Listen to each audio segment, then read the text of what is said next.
Meeting of the Ayer Planning Board. This meeting hearing the Ayer Planning Board will be held in person at the location provided on this notice. Members of the public are welcome to attend this in-person meeting. Please note that while an option for remote attendance and/or participation via Zoom is being provided as a courtesy to the public, the meeting hearing will not be suspended or terminated if technological problems interrupt the virtual broadcast, unless otherwise required by law. Members of the public with a particular interest in a specific item on this agenda should make plans for in-person versus virtual attendance accordingly. This meeting will be live on Zoom.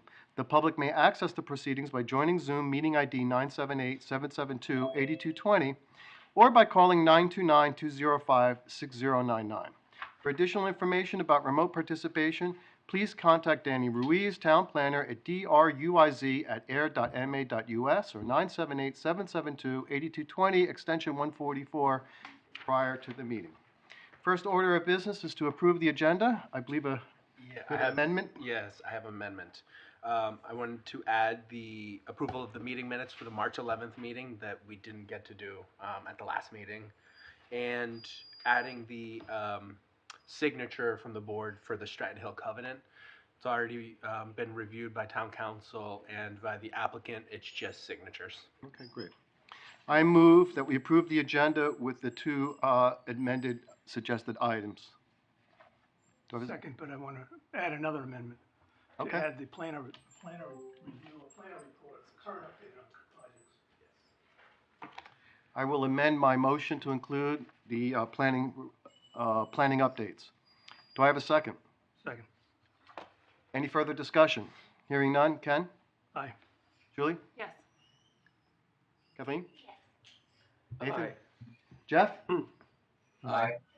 Chair votes aye. First item is a public meeting for a Washington Street Parcel A&R application. Is there a representative? Yes. Yes, good evening. My name is Kevin Conover. I'm from David Ross Associates, and what we're proposing this evening is an A&R plan on the westerly side of Washington Street. The plan that was submitted originally, I talked to Danny this afternoon. There was an error in the notation, so we fixed that this afternoon. So I have a revised copy of that. What we're doing is we're just creating a lot that encompasses the nursing home adjacent to Neshoba Hospital, where the Neshoba Hospital used to be. The lot is in excess of the required minimum frontage and area requirements. It has access through its frontage. Washington Street is a public way in the town of Ayer, obviously. I'll get that. I'm very sorry. No worries. So we're seeking an A&R endorsement of this plan as submitted. Again, I have a revised plan submitted with the correct notations. Since this property is also a portion of it is in the town of Groton, we are creating a small lot line in the town of Groton. So we're going to the Groton Planning Board on Thursday evening. Okay, excellent. So this lot meets it conforms to all of our zoning requirements. It's there, they will have to discuss in the future about other like utility access and stuff like that, easements and stuff, to figure that out. But for right now, I think this A&R meets all of the requirements for an A&R. Well, thank you. Board colleagues, any questions or comments? Nope. Could you just review again, the lot that's being added is lot We're 2? dividing it, so yeah, lot 2 is being created out of an overall larger parcel. Okay, Lot 2 encompasses the nursing home. So I can show you on here. So this is the original lot. You see this? Sorta. They're basically adding this section over here. Okay. Actually, that's Not quite right. that's not quite right. So that lot that's shown on the assessor's map is actually in a leased area that was created on a plan dated 1988. It gave the nursing home permission to occupy and use a portion of the overall portion of.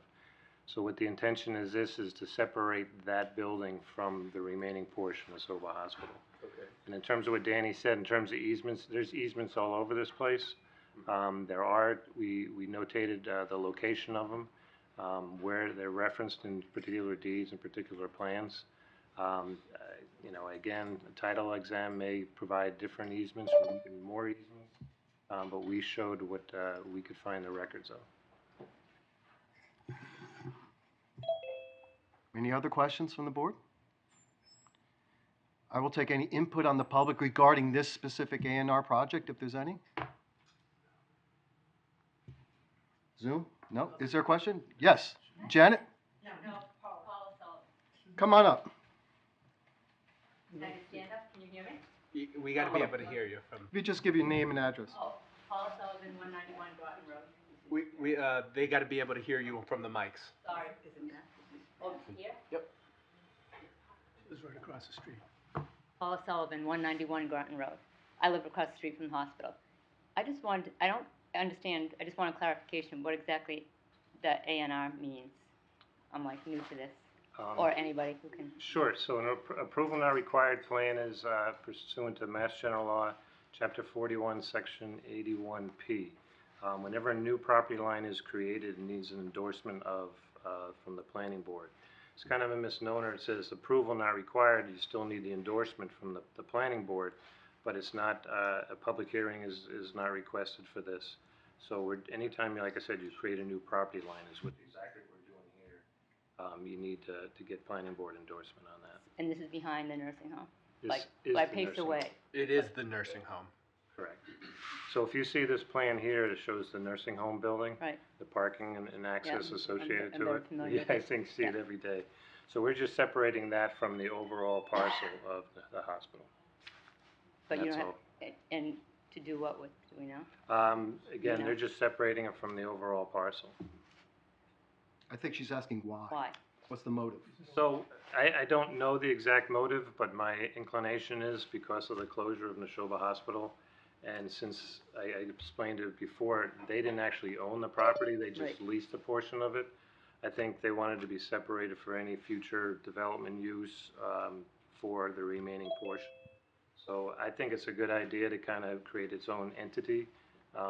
So a deed will be drawn up based upon this plan to reflect that that's the nursing home property. They own 4.61 acres on the westerly side of Washington Street. So that's the intent. Okay, thank you. Thank Thank you. you. Thank you. Mr. Chair, Yes, sir. Yes, Jeff. thank you. It's my understanding there's no change of use of this property, they're just creating a lot line, correct? That's correct.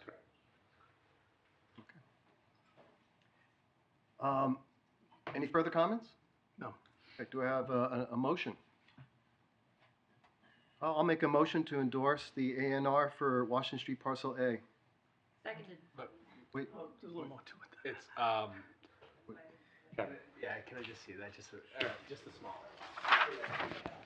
Yeah, because there was an amendment on the change. oh, Yeah, the plan, that's the revised, so it's lot 2. so I refer to as Lot 2? Okay, so it's, so I would like to amend my motion, make a motion to endorse Lot 2 for Washington Street in our application. Seconded. Any further comments or questions? Hearing none, Ken? No, I have a comment. Okay. So, that's sufficient, or do we need to endorse it as lot 1 and 2? I think just lot 2 is fine. Yeah, because it's not, it's an endorsement, it's not a decision. Thank you. Ken, how do you vote? Yes. Julie? Yes. Nathan? Aye. Jeff? Aye. Chair votes aye. Is it Kathleen? Not on this one. Okay, thank you. It's approved and endorsed. Gotcha. And we just have to sign it? Yeah, let's just have it signed. If you can sign it, that'd be great. Ken, do you have your Sharpie? Yeah, no, why? Of course. Oh, are you gonna ship it? Just, No one don't told Excuse me, sign it. Mr. Chair? Yes, sir. Oh, Jeff. Yeah, through you, to the chairman of Danny, I can come down and sign that in the morning, Okay. if Thank needed. Don't Thank sign you. it, go out and sign in here. Kevin, I'll have him sign it in Okay. the morning. Yeah, just give me a call. Okay. And then, that's fine. Yeah. Just make sure you sign in here. Don't sign for Oh, God. I sign certainly this, won't. I know exactly what town I work just do it too. Thank you.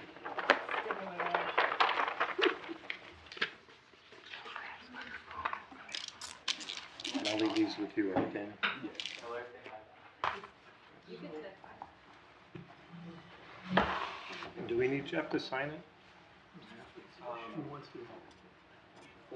Four at one time. Yeah. It's up to Jeff. Jeff, Yeah, do you want to sign it? Four is 3 is sufficient, but 4 is either way, I offer to come down and sign it. I apologize. I have bronchitis, that's why I'm not coming to the, session tonight.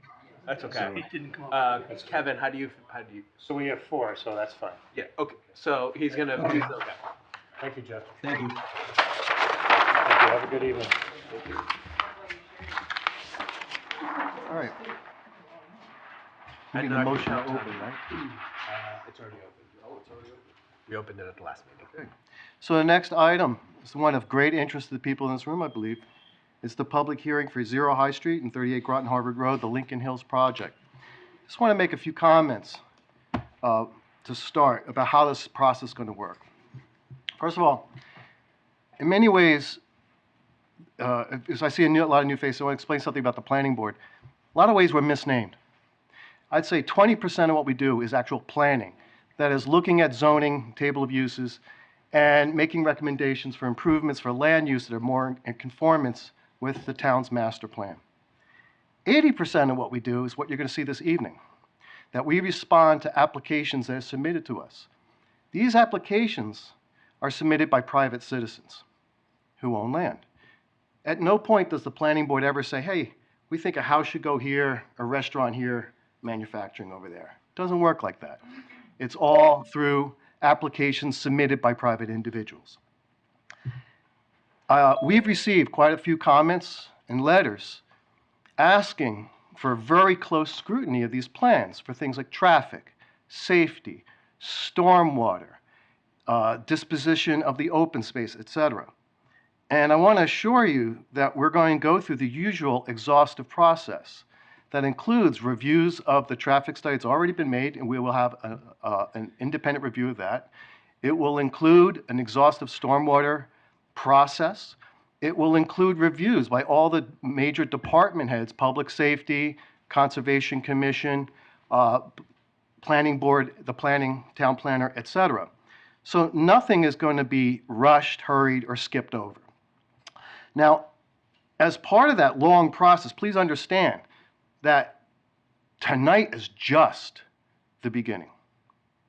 And in order to make this process manageable, what we've decided to do is at each meeting set up specific goals or topics for these meetings so that we don't have a chaotic mess where it's impossible to understand where we're going. For example, this evening, we're going to allow the applicant, we're going to invite the applicant to give us an overview, a narrative, like what is the plan, and we're going to see the latest plan set. But in terms of decision-making tonight, the key thing you're going to hear us discuss is the yield plan, which gives us the number of units that can be held on this site under these conditions. I would ask at the part where we open it up to public comment that the public comment be restricted to discussions at the table here, like the yield plan, et cetera. At subsequent meetings or other topics are discussed would be appropriate to talk about stormwater, disposition of the open space, and other issues. Okay, the second thing to be aware of is that there's only one party in this room that can stop this process, and that's the applicant. And there's no drama here in terms of the outcome of whether or not they can build.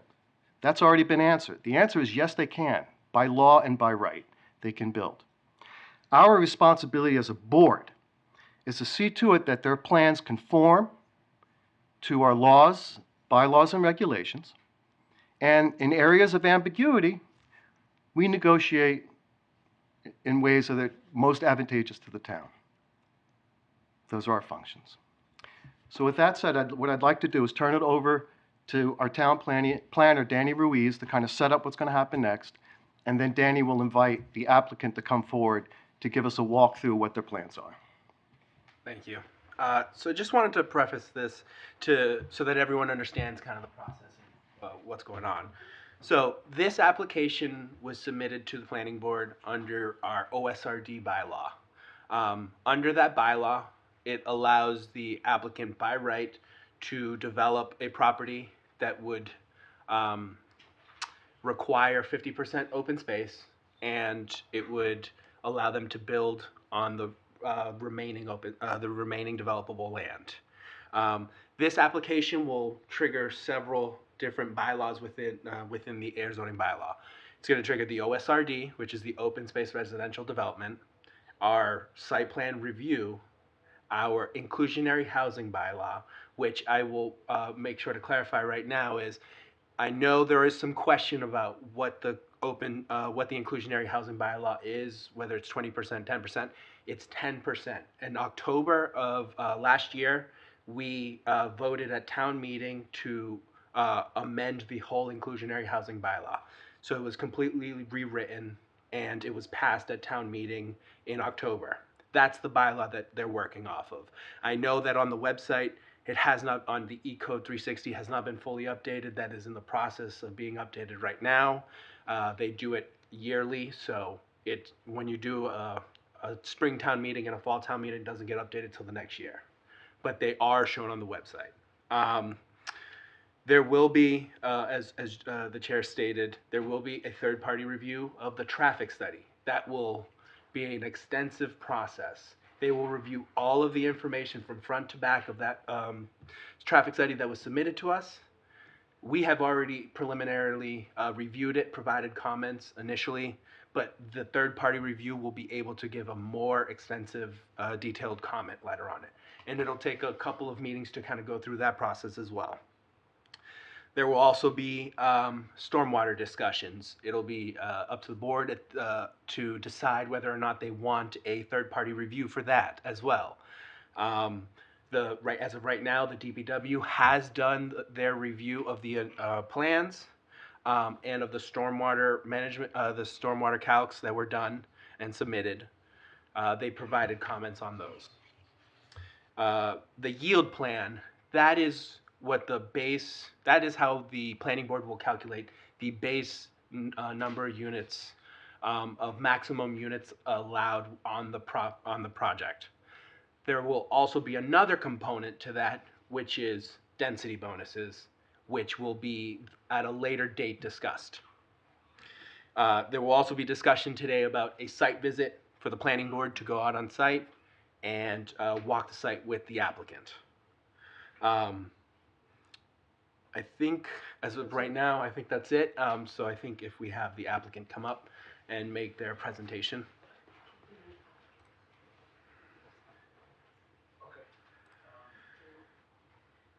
Oh, we didn't know if we should use the poster board or if the TV would be, okay. That's good. Slightly better picture than that, but that was a. Yeah, if we want to. Put this somewhere. I can put it in back in here. Oh, yeah, is it? Perfect. You can have it facing the. That's what I was wondering too. So, good evening, thank you for having us. I didn't know how do you want me to face you? Do you want me to Face us. kind of stand? I think face the board, and that way you're talking through the board, and if any questions at a later process, then it'll. Yep. Thank you, Danny.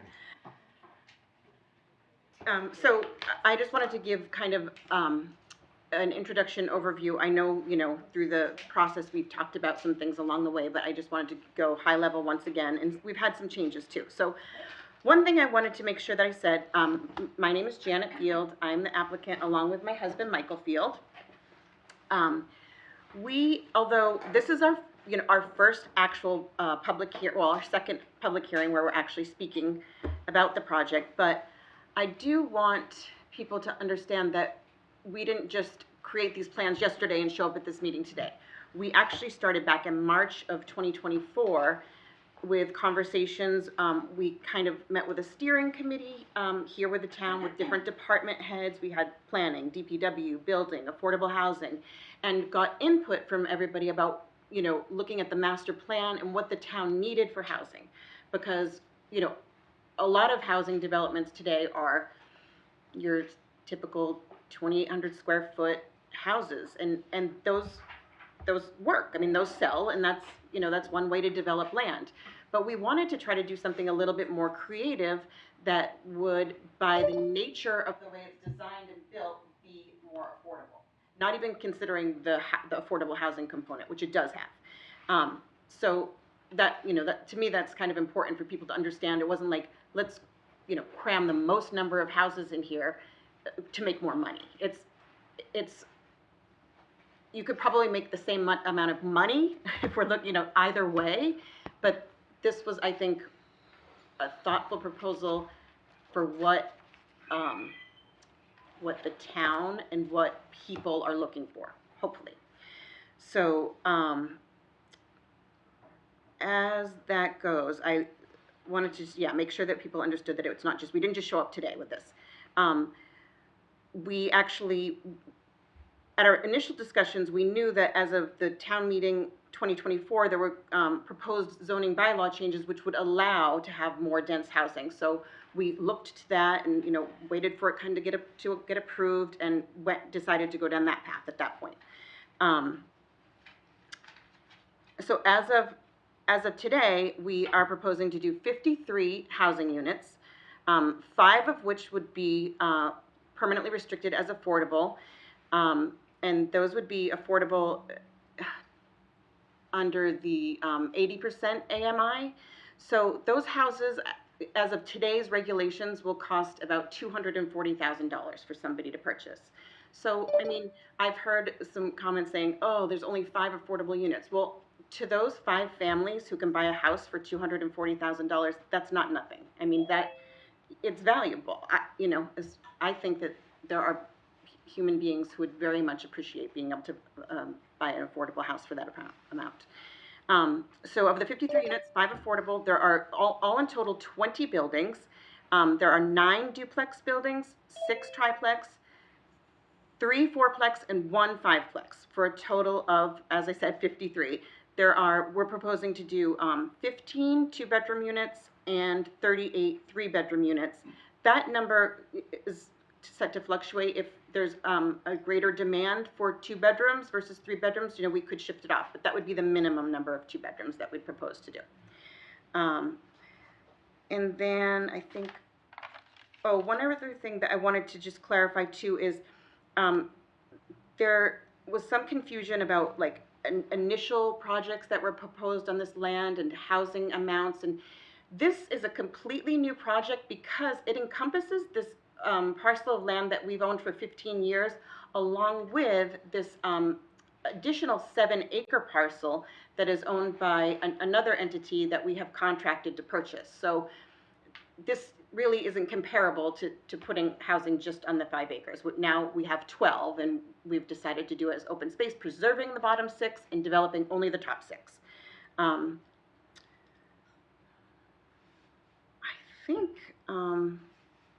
I think that's my high-level overview of just, what we're proposing in terms of the housing. But Ian Rubin, our engineer, can talk more about the technicalities, the changes from the original proposal to what we have proposed today with, the 55 versus the 53 units and why, and just, give an overview from an engineer design standpoint. Good evening. My name's Ian Rubin from Markey and Rubin out of Acton. I think you mentioned you're going to discuss the yield plan. I suppose that's a different issue. So we're going to do this first. Yeah. Okay. First, do your presentation. Yeah. Okay. I'd like to just show you this plan here somehow. Can you point to the one instead? Sorry? We can't see that if you Yeah. don't. Can I put it up there maybe? Yeah. So I have it over here. Yeah. It's a little bit of a difference. I mean, The color. I can hold yeah. it. Well, let me get the tripod. I don't mind holding it. Stick it over.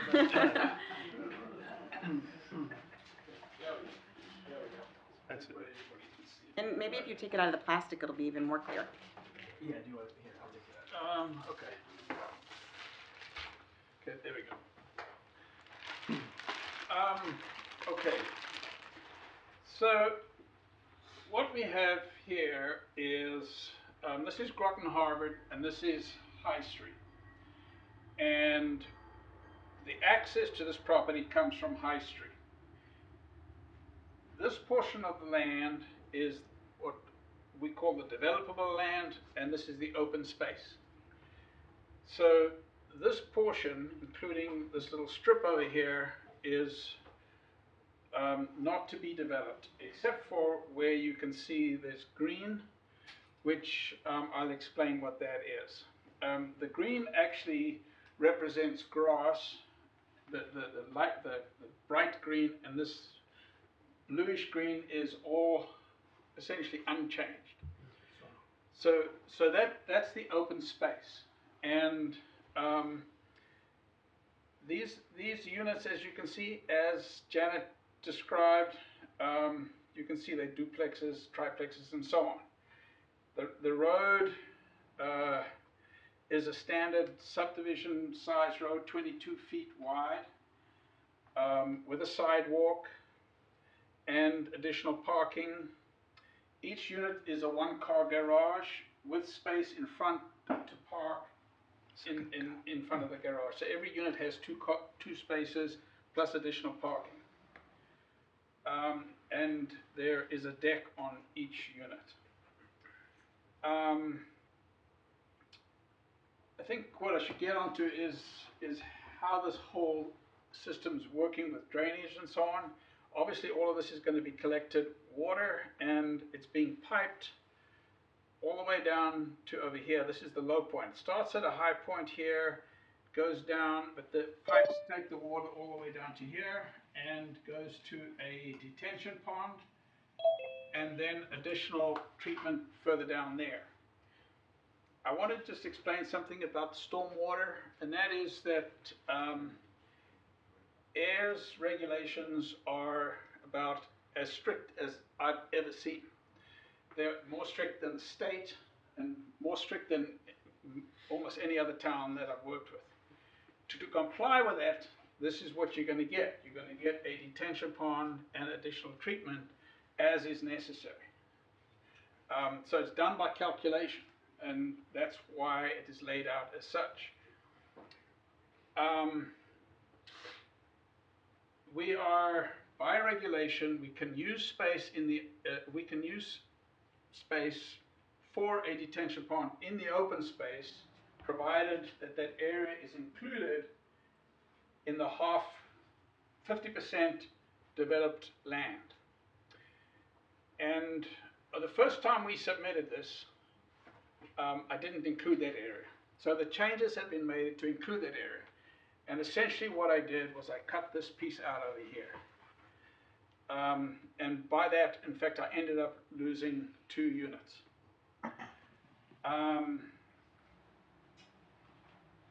There are other aspects in the development that's required as far as steep slopes and everything, and that I'll have that presented so that you'll see that we do meet those regulations.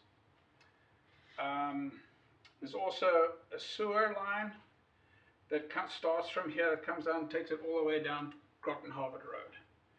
Because this, as I explained, this is the hill going down this way. And we are putting in a water line, town water line, that is looped all the way down to Groton Harvard. So it loops the water for the town. So it's an advantage to the town.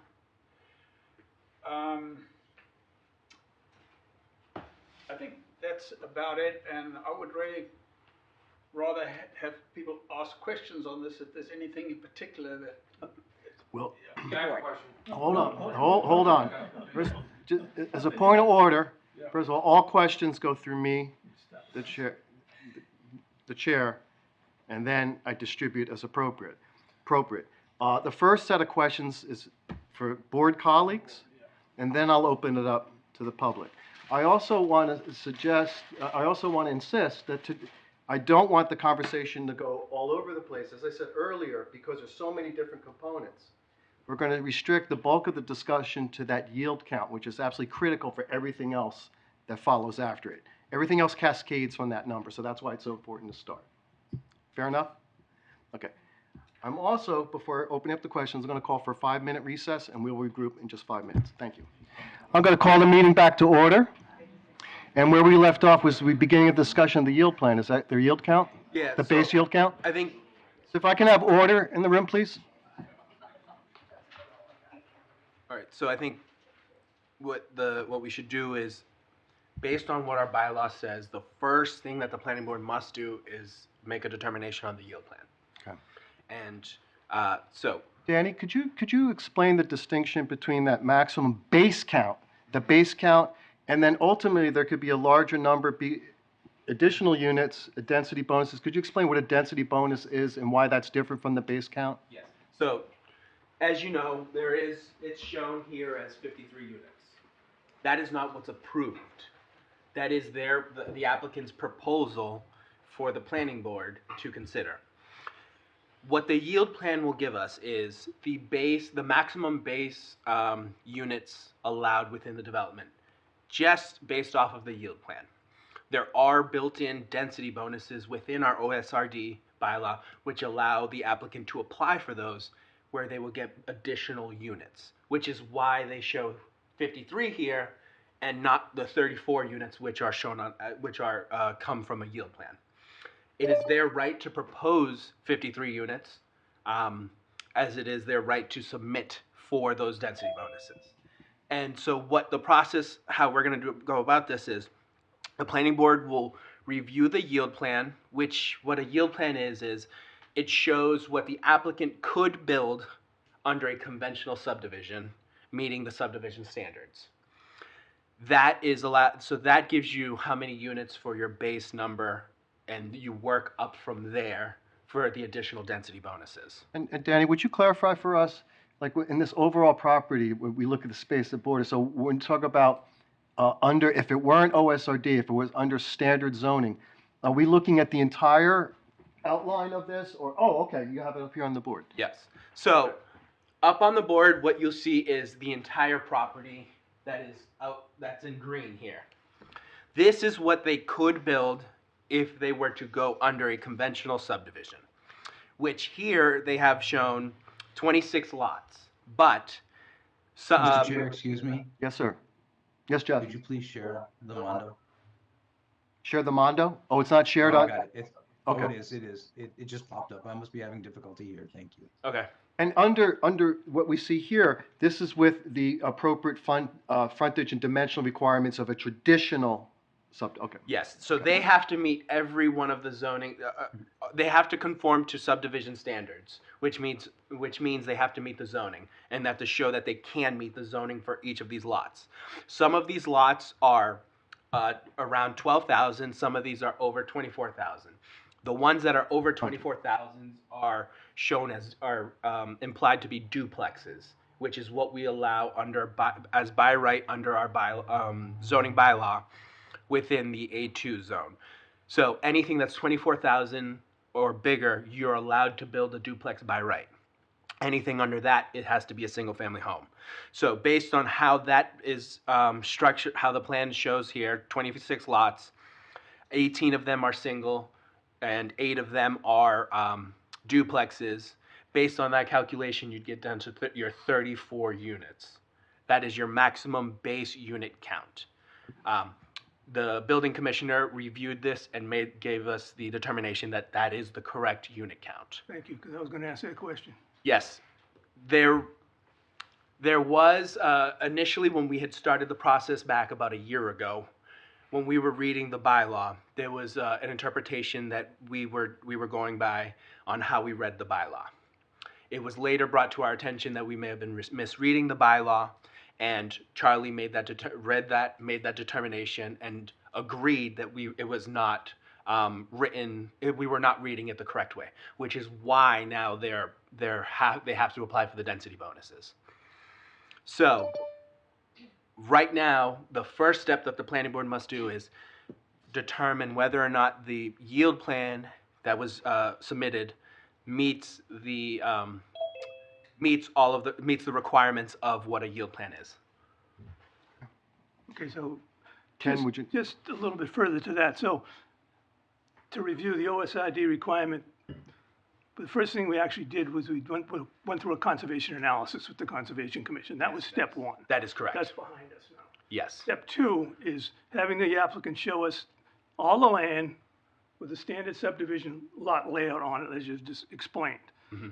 You've also just told us that those lots comply with the frontage requirement, the size of the lots, the distance around each lot that's required for separation between the lots, Yes. the shape of the road, the width of the road, any other components that if they were to come in with a regular construction project that was a subdivision and not an OSRD. And this would not have the 50% open space. Correct. This would just be the standard run-of-the-mill that we've done for many years in the town, Yes. that this complies. Mhm. So the important thing to me was that the zoning enforcement officer and the building commissioner, same person, Charlie Schultz, looked this over. I think we all looked it over, but I'm glad that Charlie reviewed it as well and indicated that 8 of those lots are over 24,000 square feet. So because of the changes that we made actually in town in the last couple of years, to allow two-family as of right, if you have a lot that's double the size of the basic lot in town, which is 12,000 in that area, they're eligible to count those as a two-family lot. That is correct. So basically what we're getting at here is the requirement in the OSRD, the next step, we as a board have to make a decision that we concur with the work that's been done by the engineer and by the building commissioner. They're allowed to get a minimum, maximum number of 34 at this beginning stage. That is correct. Thank you. Nathan? Mr. Chair, in a conventional lot, could you speak a little bit to the stormwater, and is there stormwater management, and is there an advantage to having an OSRD over a conventional lot due to stormwater? Yes. So with the fact that you're not, because if you go through a conventional subdivision, you're basically clear cutting for the most part, clear cutting the lot. I mean, you'll try to retain as many trees as you can, but for the most part, as you see most conventional subdivisions, it's just clear cut. And that's why this bylaw was kind of put in place, to kind of avoid that and to make sure that we retain open space. By not developing the whole lot, you're reducing the impacts of stormwater. By only developing half of the lot, you have to address half of the stormwater of the area, in the sense of the developable area will everything that's within the developable area will be caught through catch basins with meet all the stormwater standards, with TSS removal, phosphorus, all that kind of stuff. If you do a conventional subdivision, it's a similar process, but it's a lot more stormwater to deal with, because you've now clear cutted all of those trees. There's no roots to absorb that water, none of the natural ground. You have more chances of washouts with the site. There's a lot more that goes into it when you have a full subdivision like this, when it gets clear cut. By doing the OSRD, you're reducing how much your impact is on stormwater. One quick question. Go ahead, Nathan. Could you remind me, is this A2, all of this property? Yes. I didn't hear his question. What's the zoning? A2. A2, yeah, okay. Through the chair, any comments from the applicant on the yield plan? Yeah, I just want to make a point that the size of these units are a lot smaller than what you would get there. Yes. And that'll make a big difference, also on the stormwater in comparison. Yes. So on that, early on in the discussion for this project, when they first came to us, one of the big things in my eyes was, we need housing that is on the smaller side, that's more affordable. What we've seen, and you can look throughout town right now, most all of the new developments that we're getting are very large houses, which are going 800, 900,000. From the beginning of the process, I knew that I wanted a project that had more affordable units, and that was the big push with our working group that we had been working on, making a lot of these zoning changes to bring more of market rate affordable units. There is also a big A affordable component to this project, but it was the biggest thing I felt was bringing more affordable market rate units to this town so that people who want to downsize, want to sell and stay in town, have that ability.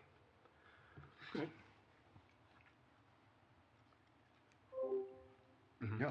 So if I hear, Jeff, did you want to weigh in with anything before I open to the public? Thank you very much, Mr. Chair. I just wanted to make sure my math was correct. This shows 26 lots, of which 8 of them are large enough to hold duplexes. So the original yield from this plan would be 34 total units. Am I correct? Yes. Thank you. Also, a question, and I'm not in any way throwing anybody under the bus. And I'm glad Mr. Schultz opined on this. But our subdivision road standards and stuff like that, steepness of roads wouldn't be a problem if this was going to if this went forward as a subdivision, the road design would work also? Yes. It's under our, so it's, I believe the steepest is 9%, which meets Yeah, our regulations. Okay, I don't know that I saw that on any of the plans that were submitted to us, so I just wanted to make sure. Yeah, there's a, Gotta touch there's, all the bases, guys. yep, there's a profile that showed it. Yeah, okay, thank you. Thank you. Kathleen? I had a question. So, looking at this graphic, maybe it's more of an explanation question on your end, Danny, is like, so with this plan, we need a catch basin for stormwater. Mhm. Why would such a plan not also require a catch basin? Would the houses be doing things kind of differently? Like, can you talk about how you manage stormwater in a plan that looks like this versus a more of a single-family stormwater? Yeah, so stormwater would be addressed kind of similarly, but it's much less stormwater you have to deal with on this project, on this type of development, than you do over there because of the clear cutting. So you would still have catch basins, you know, you would have either underground infiltration, maybe rain gardens, maybe some detention basins. So you would still have all of those aspects of a stormwater management system.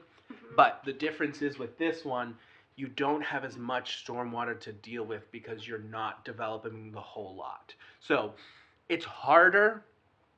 It's much, there's a lot more to do under a conventional subdivision. So that's really the differences here, is just there's just a lot more stormwater to deal with over there, and you're going to have to deal with different aspects: rain gardens, detention basin, underground infiltration chambers. Whereas in this one, it's a little bit easier to deal with because you don't need as much air, you don't have as much area, so it's easier to keep it in keep the stormwater to a smaller footprint. Okay, and so because stormwater isn't drawn on this, so is the assumption being that when you were to put in stormwater in place, you don't have to take away a lot, for example? Yeah. So the stormwater, so there is stormwater shown on these plans. There's an infiltration basin down here. Oh, there is? Yeah. There's stormwater shown on this. It's not shown on this. It's not shown on the. Yeah, because this is just to show the lots and so that you can see. So that's actually, Kathleen kind of set up my question for you and for the engineer, that from just looking at, looks like all the lots absorb the available space, but I want to be assured that actually you did account for stormwater BMPs and any structures for that, but also like snow, et cetera, so that we can get an accurate count, because if that had to absorb some of the land, some of the lot sizes would be smaller, and therefore the unit count may be different. But can I be assured then that this unit count actually anticipates some of the land being used for those other considerations that have to be included in the plan? That's correct. Okay. Yeah, some of those lots we can use, like, as you can see right there, that is stormwater on one of the lots on the yield plan. And there may have to be additional space taken away from some other lots, but you can still put them on the lot. Yeah. By regulation. Okay. On an easement. I just wanted that clarified. Yeah, there would be ways. So the way you would typically do it, like if you catching roof runoff, you would typically pipe that into maybe like a small, well, Caltech system. Yeah, Caltech. There's different ways Yeah. of dealing it, just like kind of what we did over on 33 Third Street. Gotcha. Jeff, did you Yeah, want to but- say something? Yeah. I actually want to, so, thank you. I think about stormwater in many ways, and Dan, I think you did a great job discussing it, but it's basically pervious versus impervious area. And I don't believe we have a good feeling for the exact amount of impervious that would be in this, yield plan. And I don't know that we can actually go down that road now, if it would be even beneficial, because, but it would be interesting to know if the amount of impervious area created by 26 structures would be equal to, less, or more than the impervious area represented by the 20 or so structures in the OSRD plan. Well, based on the roadway length, right away, right there, that tells you it's definitely, the yield plan has more impervious. Understood, but in actually talking about the lot runoff and handling the lot runoff, because each one of those properties is going to be unique. Again, it's just, one of the aspects of calculations is pervious versus impervious, and the roadway can handle the runoff itself also. It can be built in such a way as to handle runoff, so, but thank you. Nathan? Mr. Chair, are we gonna cover, in the scope of yield plans tonight, are we gonna cover density bonus and that, or is that's later? No. I think we do, I think we do need to explain the process before this meeting's over. Yeah, so the intent for me is, so tonight we would discuss the yield plan. Then from there, we would discuss the traffic study and voting on that. The traffic peer review, yeah, tonight. Then discuss the board's feelings on the stormwater and whether or not they want a third party. And then from there, it would be scheduling the site visit. At a later date, just because we just recently got the submission for the density bonus information that I requested, at a later date, we'll discuss the density bonuses at a meeting. So tonight's first thing, which is set forth in the bylaw, the board must make a determination on the yield plan. Hearing no further questions from my board colleagues, I'd like to open up to the public, starting with people physically in the room, and then I'll turn to people on Zoom. So opening it up to the room, Laura, so would you come up, announce your name and address? Question, could we get a chair available for people? Thank you. Lori Nearing.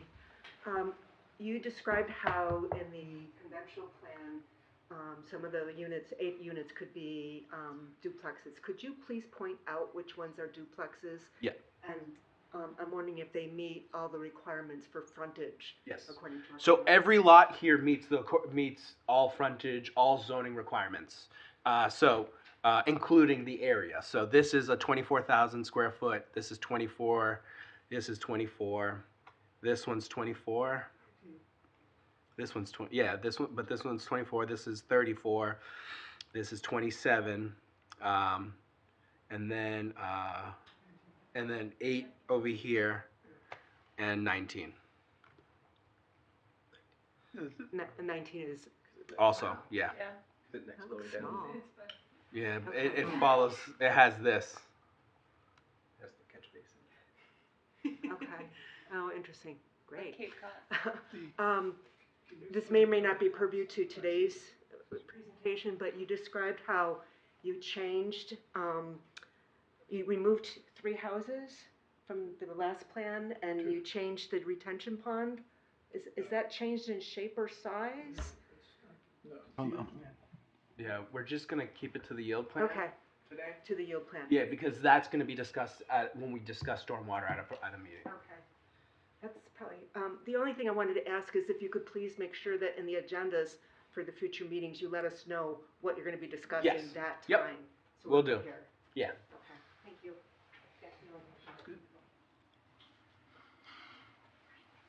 Anyone else? Yes, please step up.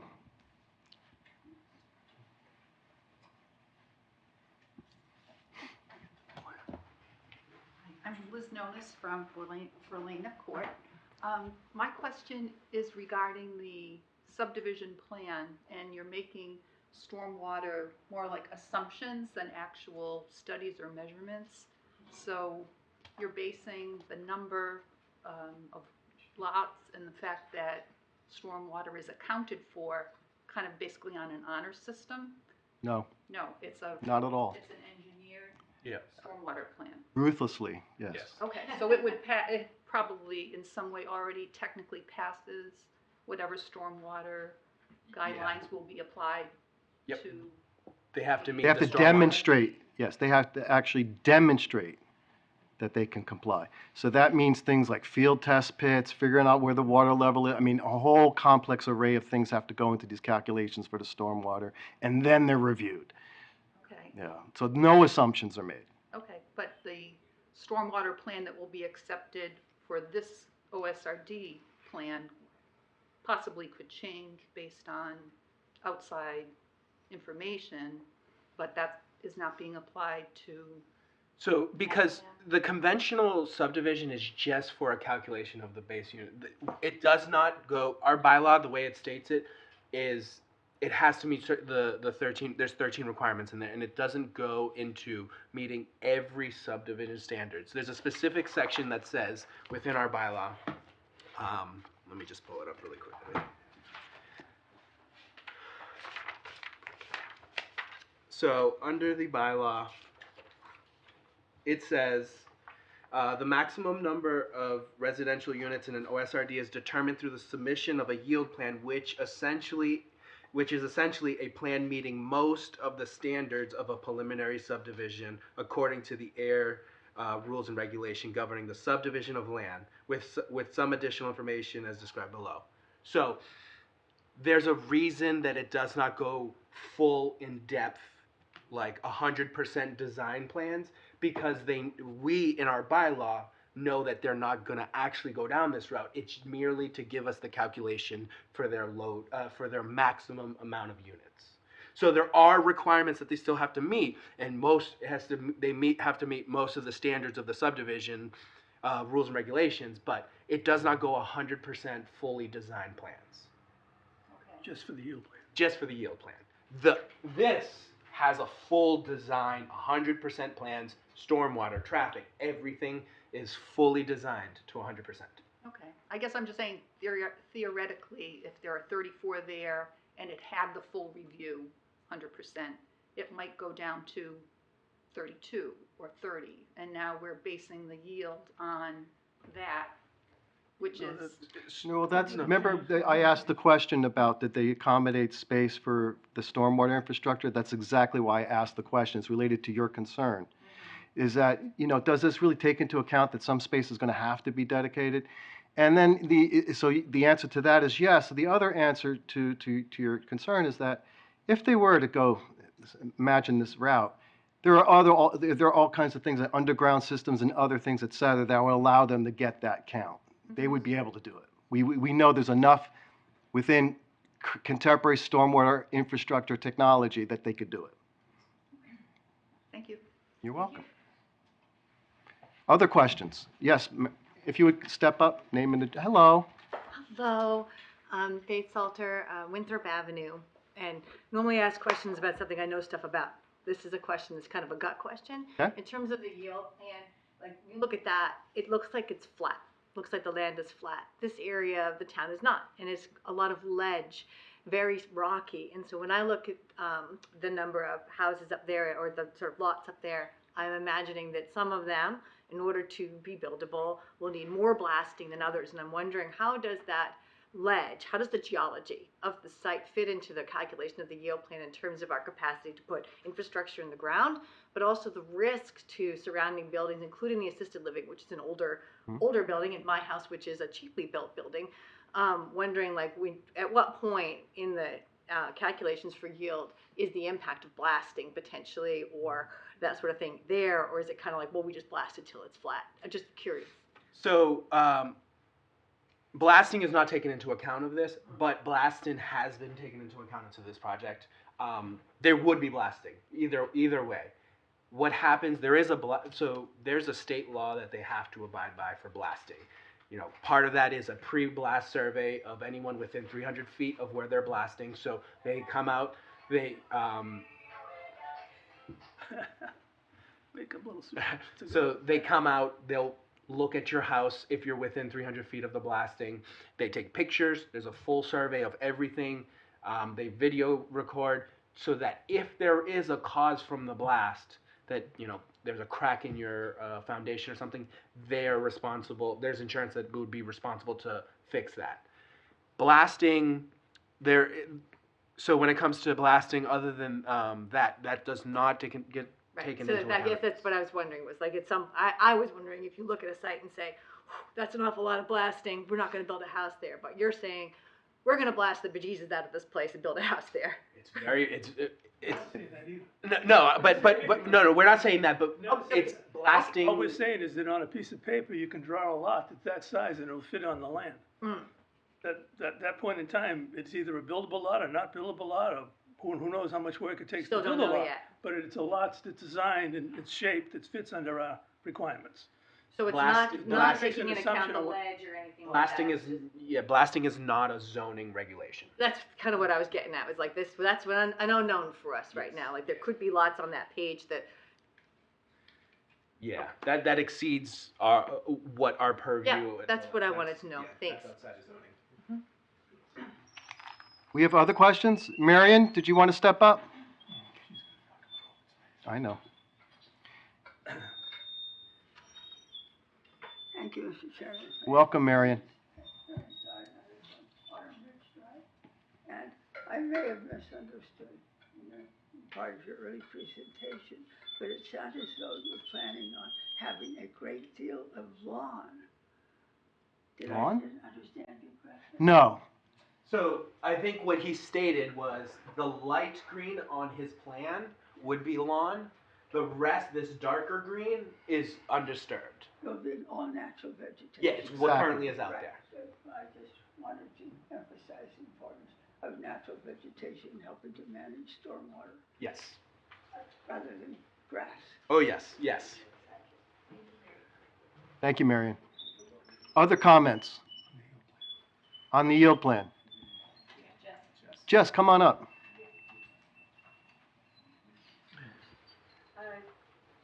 Jessica Gino, Mountain View Avenue. This is just, conservation's very different from planning board. So yield plan, the yield plan I'm assuming if I have this question, others do too. You're determining the yield plan for the conventional. Do you then come to a yield plan or how many they can build on the OSRD?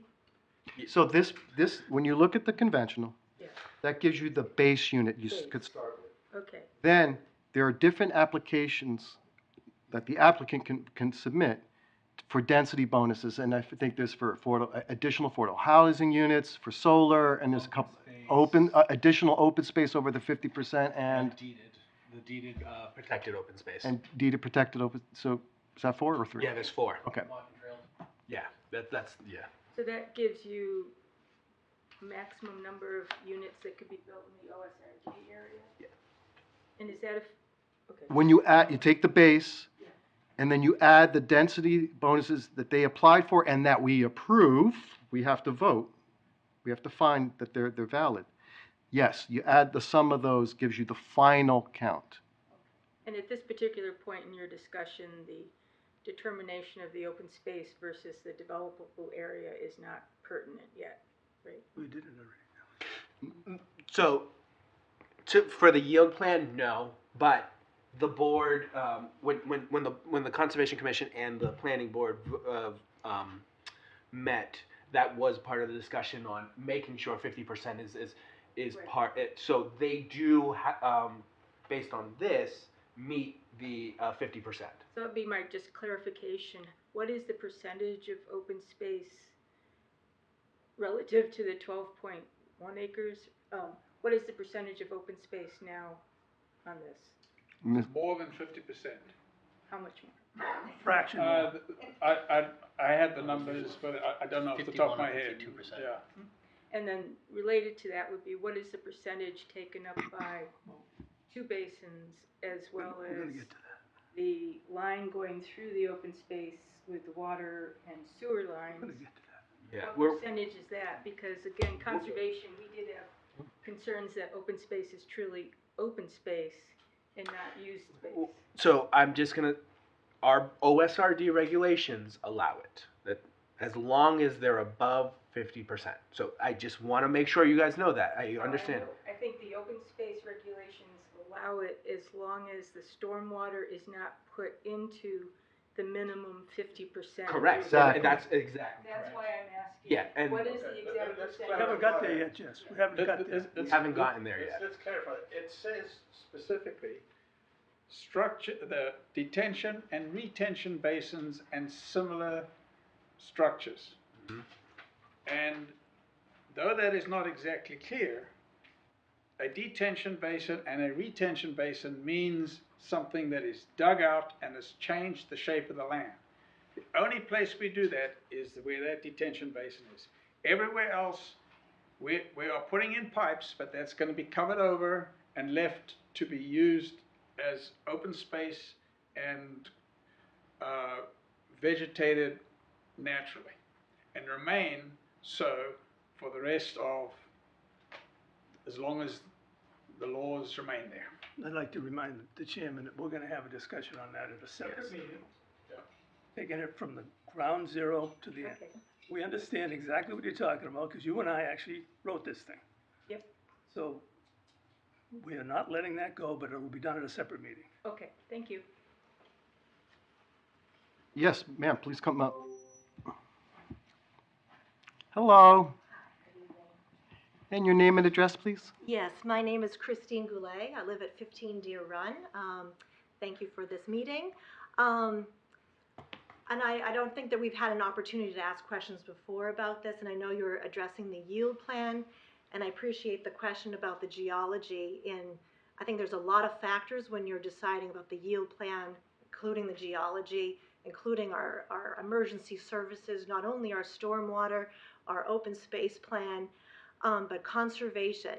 My question is to you is, not once have we mentioned tonight the loss of habitat and biodiversity. Like, we haven't sped the word.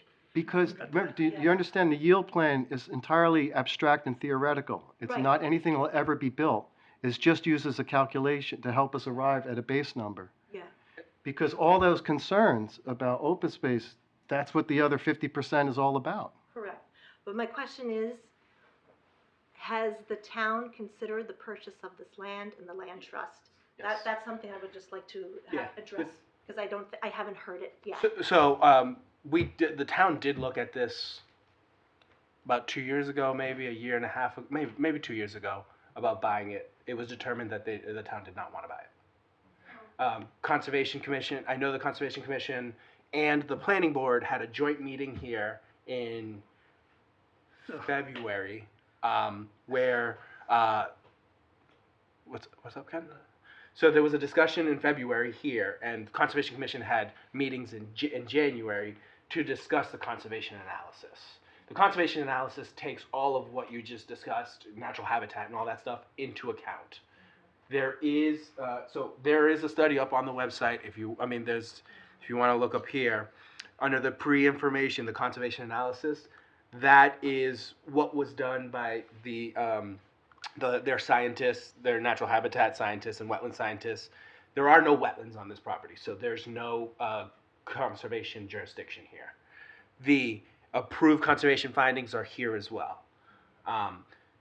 That's where the process initially starts when it comes to all of the natural heritage, if there is any wildlife, rare species, any of that stuff, that gets considered during the conservation analysis. And that's already done by town too, though? No. That is done by the applicant's engineers. It's reviewed by Conservation Commission and by the Planning Board, and then the board votes on it as well. Thank you. I don't think. Excuse me, Ken. I don't think we're in a position to comment on whether the town decided to buy or not buy that's not our purview. That's not our purview. Right. Okay. Jess, do you have something related to the yield plan? Yeah, no, I was just, in response to the question, Yeah, for also Conservation Commission has no jurisdiction on this anyways, but the Community Preservation Committee, which I'm also on, and Janet can ascertain, we did appraisals. We had some executive sessions on the issue of trying to purchase some of this land. We did appraisals. Janet can speak more on that. And we just couldn't get to a price that the town could actually afford. It wasn't that the town wasn't interested in this land. We were very interested, but when appraisal's too high and we don't have the money, but we did look into it as much as we could. Okay. Janet, you wanna add? I think that we're enough about because it's moot, right, the purchase. It's enough to know that it was looked into, it didn't work out. Okay, all right, thank you. Any other further questions or comments regarding the yield plan? Yes, Laura? Can we please go back to the picture with, yeah, that one. This wasn't the one we were looking at before when I asked you which 8 pieces, and it maybe. Yeah, this one, it was this one. It's without the I contours. want to go back to the one with the, Contours. yes. It's loading. Hold on one second. What my question is, if the developer, if you folks wanted to put in duplexes in those 8 properties, are there reasons that the geology and the contours would not allow that, and would that affect the yield number? That's not to be. It's not part of ours. What for us to consider? It's not within our bylaw, and it's not a requirement. So the only thing you can look at is, does it have enough square feet to put in a duplex? You can't evaluate the actual property? Yeah, no, it's not part of. It's not within the planning board's purview. Our bylaws are as they state, and we're following what the bylaw states. That doesn't make sense to me, because certainly. I didn't write the bylaw.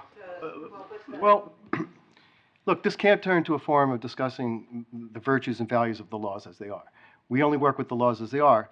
And as the town planner said, there are these 13 standards for delineating a yield plan that have been successfully met by the applicant here. And we can't artificially go back and add other new ones to it. I'm not asking it to be artificial, I'm asking it to be realistic. Uh-huh. But But that is realistic. It's an artificial thing because it's not within our requirements. We don't have the authority to add that as a requirement. Can I make one comment? This is not the only town that has similar bylaws. Correct. In deciding on how to use something like this where you are doing a cluster development. And I think what we need, this is a guideline to determine the number of units. That's all it is. What is it?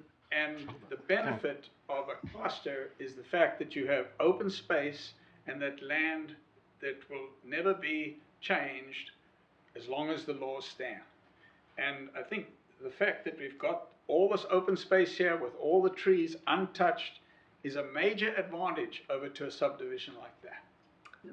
And I'll state for the record that I'm in favor of the open space regulation, and I'm in favor of a large majority of the plan that you're proposing. We do need affordable housing, and I appreciate what you're trying to do.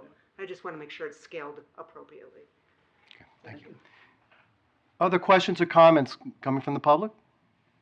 Let's check on Zoom. Yep, Zoom? I was gonna say, so we have 2 hands that have been up, or sometimes 3, but, so Jacob Kazera has had his hand up first. Yeah, Jacob? Mr. Kazera? He's not. Jake, 30 Groton Harvard Road. Sorry, I'm on my phone, so the sound may not be perfect. So I have a couple questions on what falls in the purview of this. Like, so to me, the does possible traffic study and the emergency vehicle access fall into purview on this? No. Not for the yield plan. Okay, so even the fact that pretty much based on the other conversations that they wouldn't like that roundabout, they'd probably want to cut through lot 20. We wouldn't factor that into the yield plan at all. No. Okay, and then just one comment because it keeps on coming up, and it's not yield, but the talk that the open space is undisturbed, that's not accurate. So I haven't got there yet. Like that not to be said over and over again because about 30% of it will be disturbed based on where the pipes and the sump is. So when we keep on saying undisturbed, you're going to wipe out 30% of the forest in the open space. Let's just be clear. Look, can I like to remind Jacob, you haven't heard that word undisturbed from anybody on the planning board. We have not said that. Danny just said it like 10 minutes ago, so I wrote it down. Danny didn't say that, undisturbed. Yeah. Okay, this is enough. All right. Noted. Thank you, Yeah. Jacob. There was somebody else had a hand up too, right, Julie? A few hands and then someone left. Beth, I believe it's Beth Sudemeyer.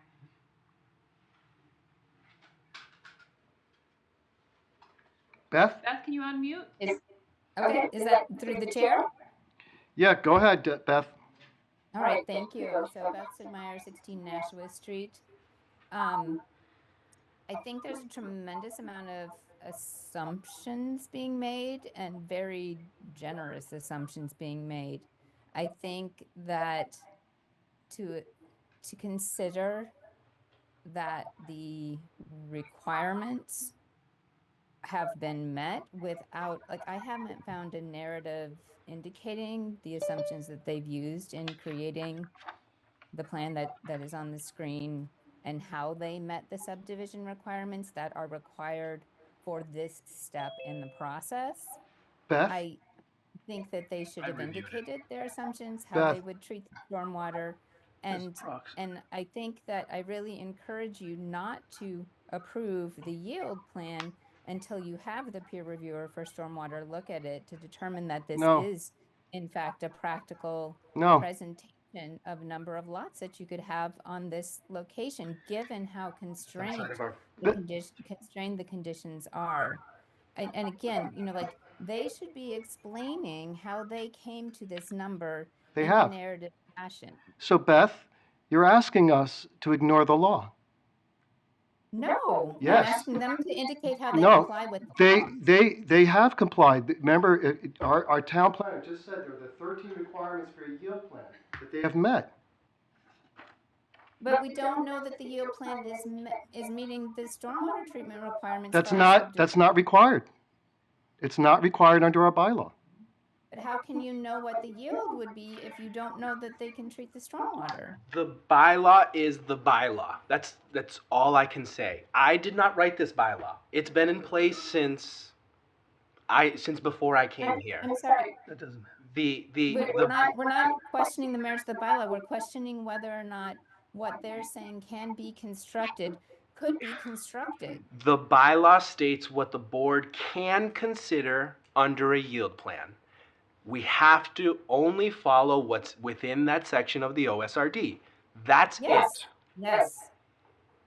And stormwater is part of that. You said that. It's not part of the 13 considerations, Beth. They have addressed it. They show where the stormwater management systems could fit. But you don't know that that's realistic. And so you can have your peer reviewer take a look at it, as many other towns do.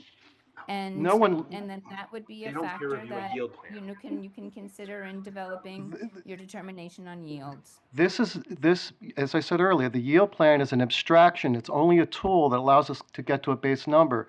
The applicant is not obligated to demonstrate all the characteristics necessary for a plan just to get to that yield number. And that would be establish that, yes. And the applicant has successfully established that they follow the rules. I'm sorry, I haven't seen that document. Where's that narrative? That's based on my review and Charlie's review. They didn't address their assumptions and what they're complying with in the stormwater, or in the stormwater and the subdivision regulations. They're not obligated to. Mr. Chair. Yes, Nathan. The item number 12 in 10.14 says the approximate location and type of stormwater management facilities drawn at conceptual engineering level without design detail and data. Correct. That's it. There it is. And you have that information, and you have those assumptions of treatment and design I just don't It's see on the it. site plan. The submission, I don't see it in the submission. There's an infiltration basin right There- there. the engineer just pointed out the infiltration system earlier, and the town planner is circling it right now. But they haven't said what the quantity of impervious is. They don't They don't, if you just heard what Nathan read from the bylaw, they don't have to go into that level of detail. That's not a significant level of detail. I'm sorry. Well, it is. That's what the bylaw is before us. We cannot require them to submit more information than what's set before us in our yield plan requirements. That is the law. What Nathan just read, I feel, is what I'm using to say that they have not submitted enough information to indicate that you would have a conceptual design. I don't think you have a conceptual design. Your opinion is noted. Thank you. Anyone else? I don't see any more questions oh, wait. Sorry. Yeah, I thought there was one more. There's been one coming and going. Hold on. They moved to the top. Yep, Adam Carrier. Thank you. Adam? Adam, you need to unmute, please.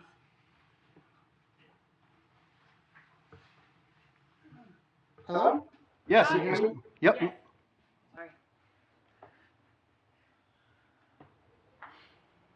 Adam, you muted again. When we said yes, we could hear you. There you go. There you are. We can hear you. Oh, you muted Okay, it again. all right. Oh, there you go. You're good. Oh, he muted it again. Okay, keeps. Sorry, Adam. Maybe you can type your Oh, I think he left. So. Excuse me? There we go. Okay, Yep. here I am. All right, can you hear me now? Yes. Okay, my apologies. Adam Carrier, 57 Cambridge Street. I'm right downhill from this. I apologize if this is not quite germane to the exact topic, but the topographical map, I mean, I just look at it. I don't have an engineering background, but I've walked that ground. You go down a few inches, it's rock. I have a ledge in front of my house that, constantly drains water. Just as was just being said, I don't, I understand this is a theoretical setup, but I don't see how you can, without completely leveling the top of the hill, somehow put in that many houses. And, anyone can draw lines in a map. It just doesn't make sense to me what I'm seeing. Okay. So, and I guess I just wanted to get that on the record and say, yeah, as someone who's walked the ground, I can't see it. yeah. So, Adam, I would respond in two ways. I'd say, one, as we just said earlier, we're limited to what's delineated in the bylaw as the criteria for submitting a yield plan. So that's the first one. The second one is that any theoretical thing, as awkward as this looks, if there's a will to do it that way, there's a way to figure it out. And we've seen some, you look around, you drive around, especially in our area with so much wetland and ledge, people have come up with some very clever ways of fitting in housing in unexpected places. But again, because as a yield plan, we don't get into that level of negotiating, well, what would be blasted, what would be filled, what would be leveled, et cetera. It just I suppose clever is one word for it. It's not the one I picked, but I suppose it's one word. What's that? What was the one word?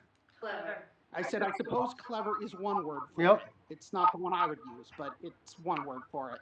I moved in here, and the next thing I knew, there was the condos going in on Center Street. That's right. I lived through 8 months of jackhammering and blasting, and it was not pleasant. Yeah. It might have been clever, but it was not pleasant. I can believe it.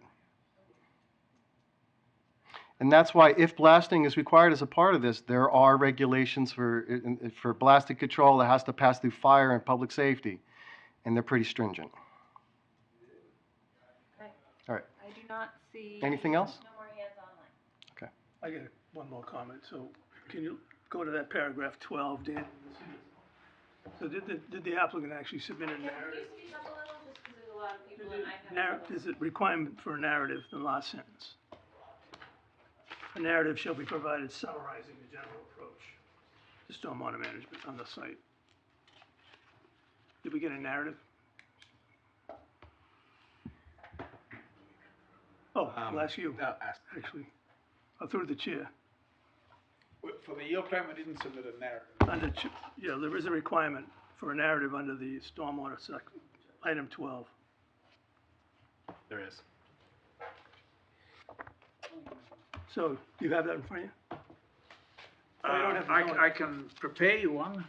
That's what I'm saying. I think I'll leave it up to Danny to emphasize that. Could I ask you just Sure. intuitively, is there anything in this narrative that we haven't discussed here at this table this evening so far? Yes. We've done a lot of preparations on general topics as to the approach of this design. There's a misunderstanding. No, The narrative I'm talking about is under the yield plan requirement. for the yield plan, I mean. For the yield plan. There's no narrative done specifically for the yield. No, I get that, but I was wondering, in effect, Yes. would you anticipate anything in the written narrative that is different or new from what's been orally discussed at this meeting? No. That's my question. Okay, thank you. In response to that, it may in fact be not different, but I think it would comply with the requirement and therefore would make a better application. That's my opinion. Okay. Yeah, that's up to the board. I'll make a motion that the applicant provide a narrative, provide a summary of the general approach to stormwater management on the site regarding the yield plan shape. Second. As required in item 12 of the yield plan requirements. I'll second that, Tillotson. I have a question. Would that mean that any finding would have to be postponed until we receive that narrative? It's up to you guys. Yeah, In my opinion, it would be. it's not complete. The board would then vote at the next meeting. We would then vote at the next meeting? Okay. Unless someone wants to vote Okay. no on that, go Okay. to the vote. So we have a motion and a second for the applicant to submit the narrative to accompany the yield plan. Any further discussion? Yes, Nathan? It's, just to understand, it's a general approach. Right. Yeah. General approach, wanna- as, Can I just make a comment on that? If I did a narrative on this, I would say that all necessary drainage structures would be installed on this road to collect all runoff, and that runoff will be collected as is necessary and treated as required by stormwater calculations, and would end up in the infiltration basin as shown on plan. Okay. Is that good enough? But we'll leave that up to the planner to determine the language with you, but it sounds pretty good. Yeah. Either way, it's a narrative that's in writing, it covers the requirement. That's my feeling. and Danny, just for, I mean, would it I require can- much more than what he just said? Would it require much more than what he just said? I mean, for the, no, No. that Well, it is requires the, a stamp by him or something on it. Right. it's the intent of how they would handle the stormwater. Because there's no, it does not require the calculations. So the It's a only general- way you're addressing it is, how would you normally address stormwater for this project? The language basically. Catch basins, Want to read the hoods. language, Nathan? You got it right there. But, sure. Just the last sentence is, a narrative shall be provided summarizing the general approach to stormwater management on the site. That's it. Simple narrative. Generally what was spoken. Then we have the narrative coming from the engineer, which is Yeah. part of everyone's request. So what can happen is if the applicant submits the narrative, and then the board can vote at the next meeting, Be the first. based on what I'm hearing is for it, the board, well, I'm not gonna speak for the board. Does the board feel that it meets the requirements other than that, missing that narrative? Yes, I do. Say, I would. I do, straw poll that, yeah. I do. Wouldn't it be fair enough to say that we could close the hearing on the yield plan? Excuse me, Mr. Chair, we have a motion before the board. Oh, yeah, you're right. There is a motion before the board. It's not, I mean, just. Hold on. So I need to ask my board members, do you have other further comment before we vote? Hearing none, I'm gonna go and do, can Kathleen be in this one or no? No. Okay. Ken? Aye. Julie? Yes. Nathan? Aye. Chair votes aye. Jeff? Oh, and Jeff, I'm sorry. Excuse me, Mr. Chair. Sorry, brother. I'm sorry. Tillotson votes aye. Thank you. So, here's the thing I want to set up. Here's the issue. This yield count, okay, Oh, you're still on yield plan. what's that? Have we moved off the yield plan? Yeah, because we voted that we want to get the written narrative, and we'll have the vote next time. But here's the thing I want to talk about in terms of the numbers. So that gives us, we're going to vote that's the base number. But we need to make progress, we need the full number, right? So I would ask, at the next meeting, would you have your application submitted for the density bonuses? So I have the density bonus information. We will need to, because it's a new application, it won't make it for, Really? but like we did with Stratton Hill, since it's part of the process, like we did with the duplexes and the stormwater, it's part of this application already.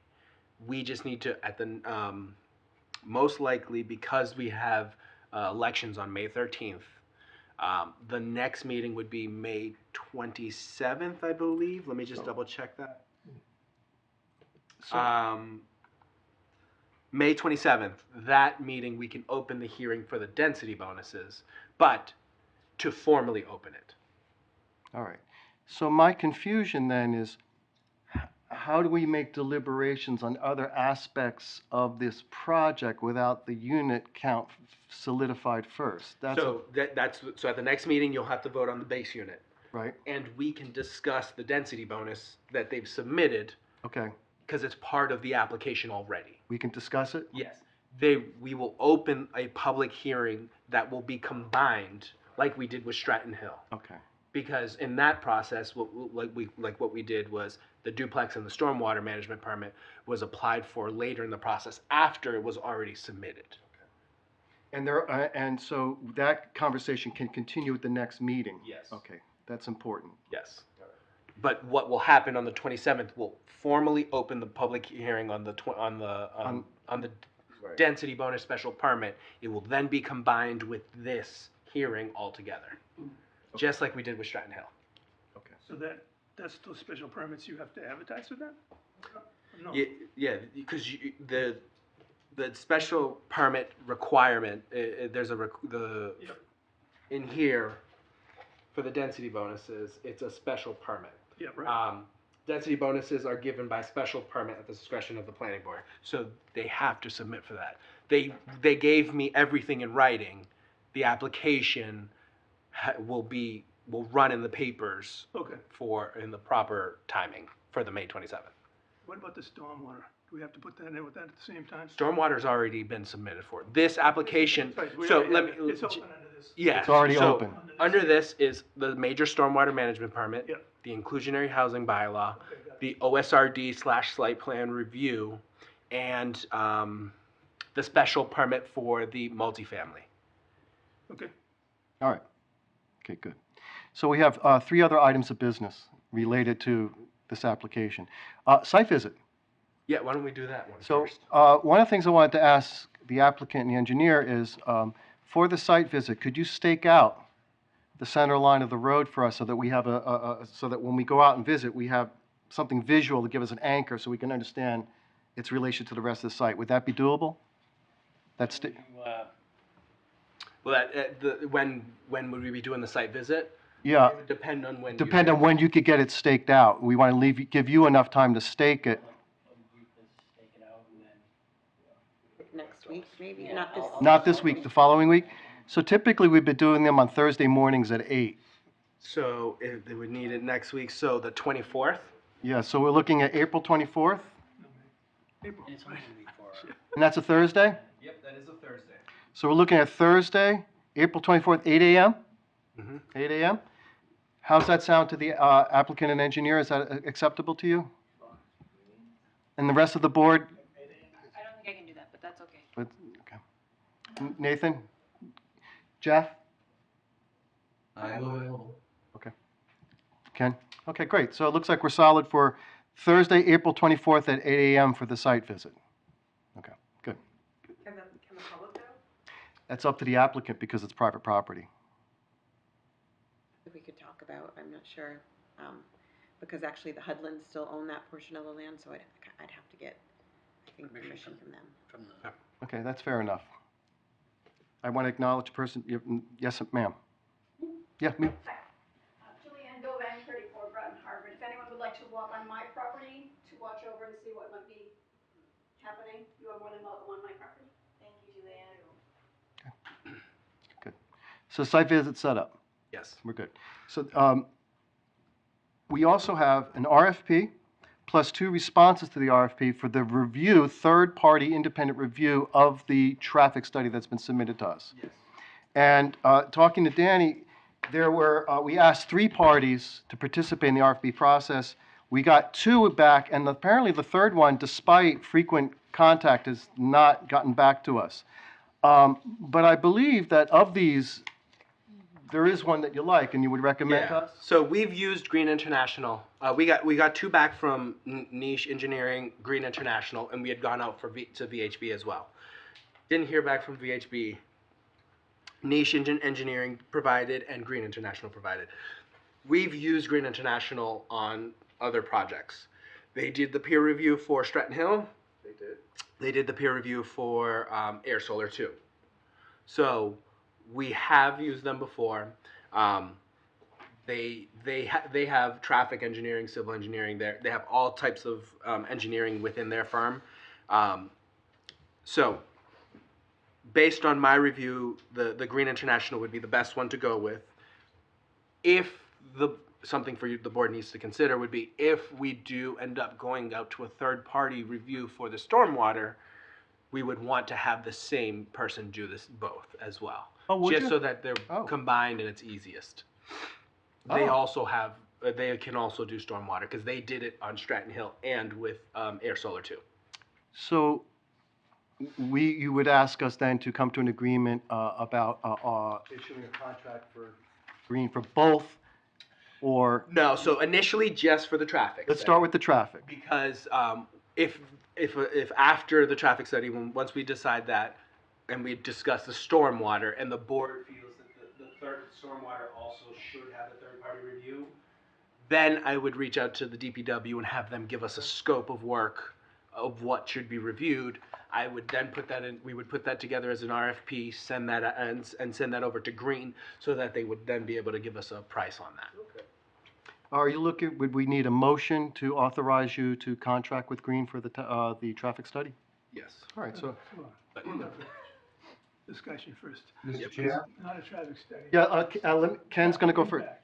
traffic impact review.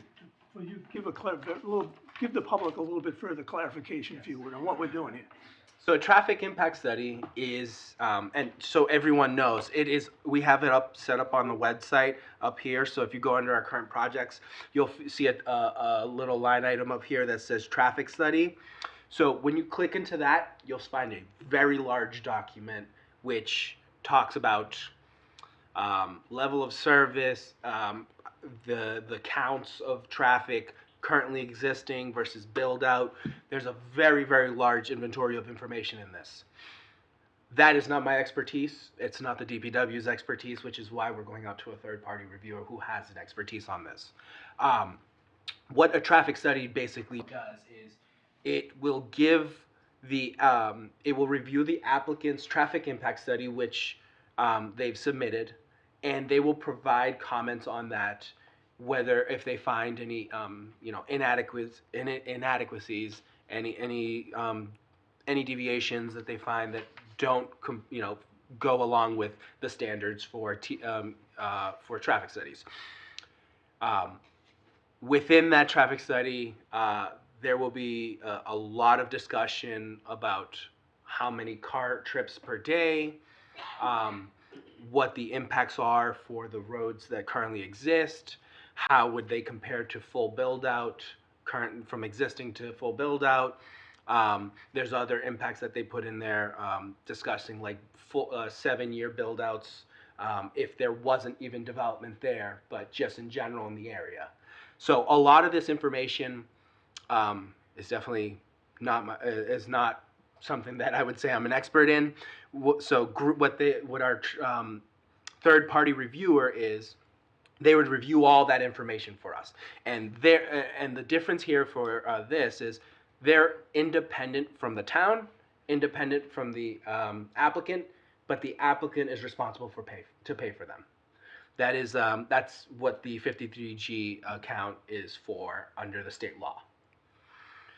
The planning board can require that an applicant submit pay for a third party reviewer to make sure that the planning board feels comfortable with it. And just for clarification, I see your request for proposal, you sent it out on March 11th, Yes. and from then, you just got 2 out of the 3 back. Yep. Thanks. Nathan? Since we're in discussion on the traffic study, segueing from the yield plan, one thing I wonder about is that the traffic impact study won't give us a comparison of alternate layouts. It'll only be a traffic impact study of the proposed system. So Correct. we wouldn't have any information to guide or for the applicant to consider other arrangements. Most notably, in the yield plan, it showed a second egress out onto Groton Harvard Road. DPW has noted that that's a benefit. Certainly, I can see that traffic will dump right out here onto Main Street, and having a second avenue out onto Groton Harvard Road would be different, but is there any way to get that information to know if it would be of significant value? Not part of the application. It's not part of the application, like Ken said. We can't make them consider something that they're not submitting, that they're not proposing. There are under the WPA, you can have an alternatives analysis, which is different. But here, what they're proposing is what they're proposing, and what we have to review. But as in the last application, we made a lot of recommendations that became findings that the applicant ultimately did agree to. And I understand the applicant does not have to agree to a recommendation. But I do think that egress will be an issue with this property. Based on it all coming out into Highland, which the traffic impact study based on High Street. Yeah. Highland will be impacted too. I know. Yeah. But I think he meant egress as where it comes out is High Street. Yeah. Okay. Yeah. It is a concern. It's a concern, and part of the review they'll address if there is a concern with that, there will have to be traffic mitigation. Yes. Forgive me for not doing my homework. Can you say which roads, what's included in the study? So I'm sorry I didn't check in advance, but I'm curious. Oh, it's a very large. There's a lot of. So it's basic. It's too much. It's too much for me to tell. There's every road within the area is studied. They look at any direction that someone would go to. So basically, this entry from here going out that way or this way. I think that answers my question. Thank you. Yeah. Okay. Yeah. Yes.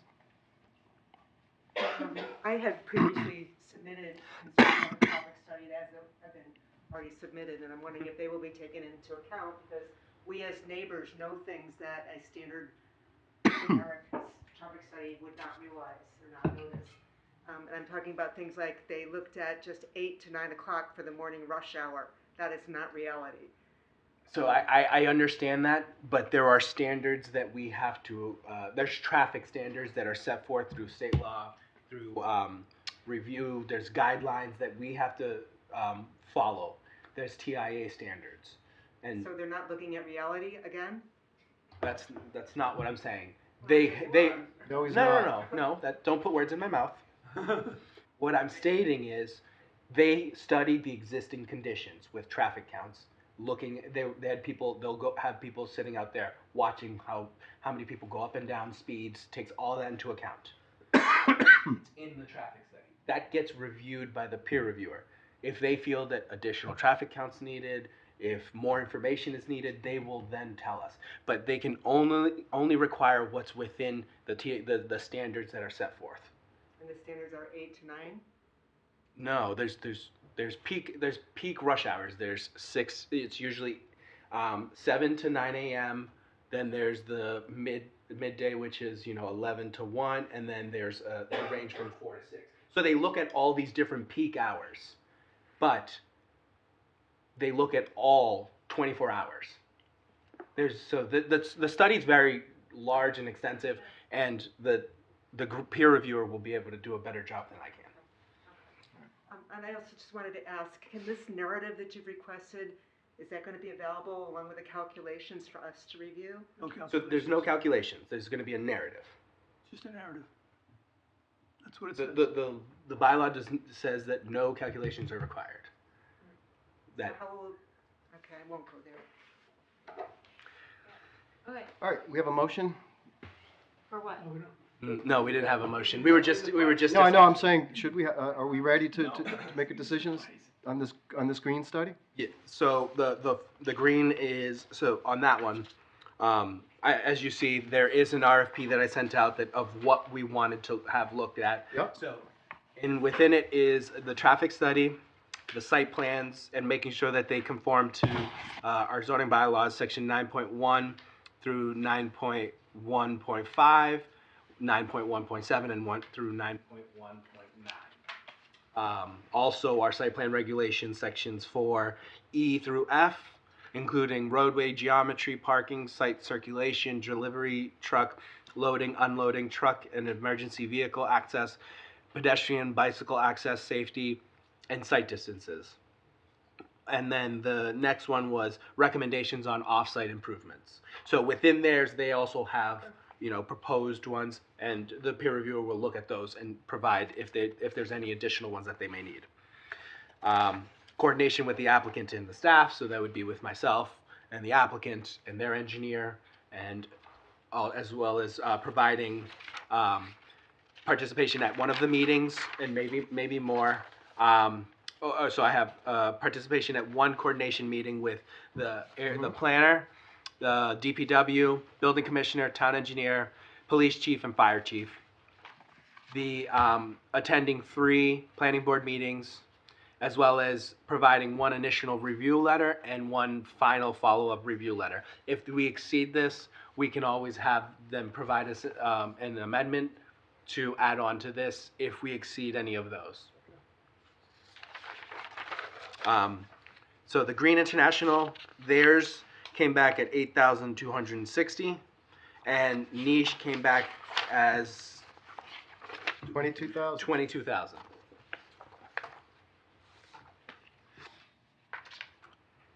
The applicant's reviewed with you I have sent these to the applicant.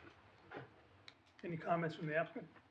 We've used Green International before. Well, we've never used them, we've had them. We've had them do our peer review stuff before too. In Littleton. Green International? we Green have- International affiliates. I don't know where they're out of, but. They have a couple of offices. Yeah, there's a couple of offices. I mean, Green to Cooper. they're very professional, Yeah, we've used them several times as a peer reviewer for us. Want to make the motion?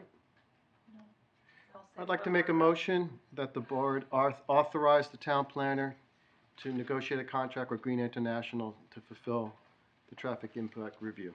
Seconded. Any further discussion? Hearing, no, we've cut it off. There's motions. No, I feel cut off, that's okay.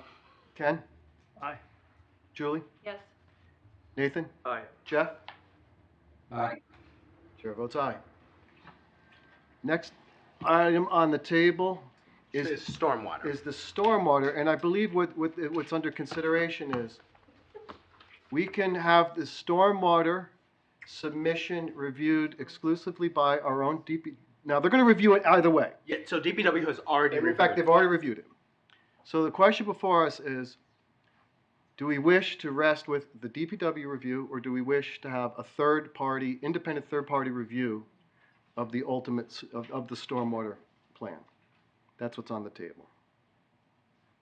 So I recommend that we hire a third-party peer reviewer to double-check the stormwater the entire stormwater application and submittal, and design.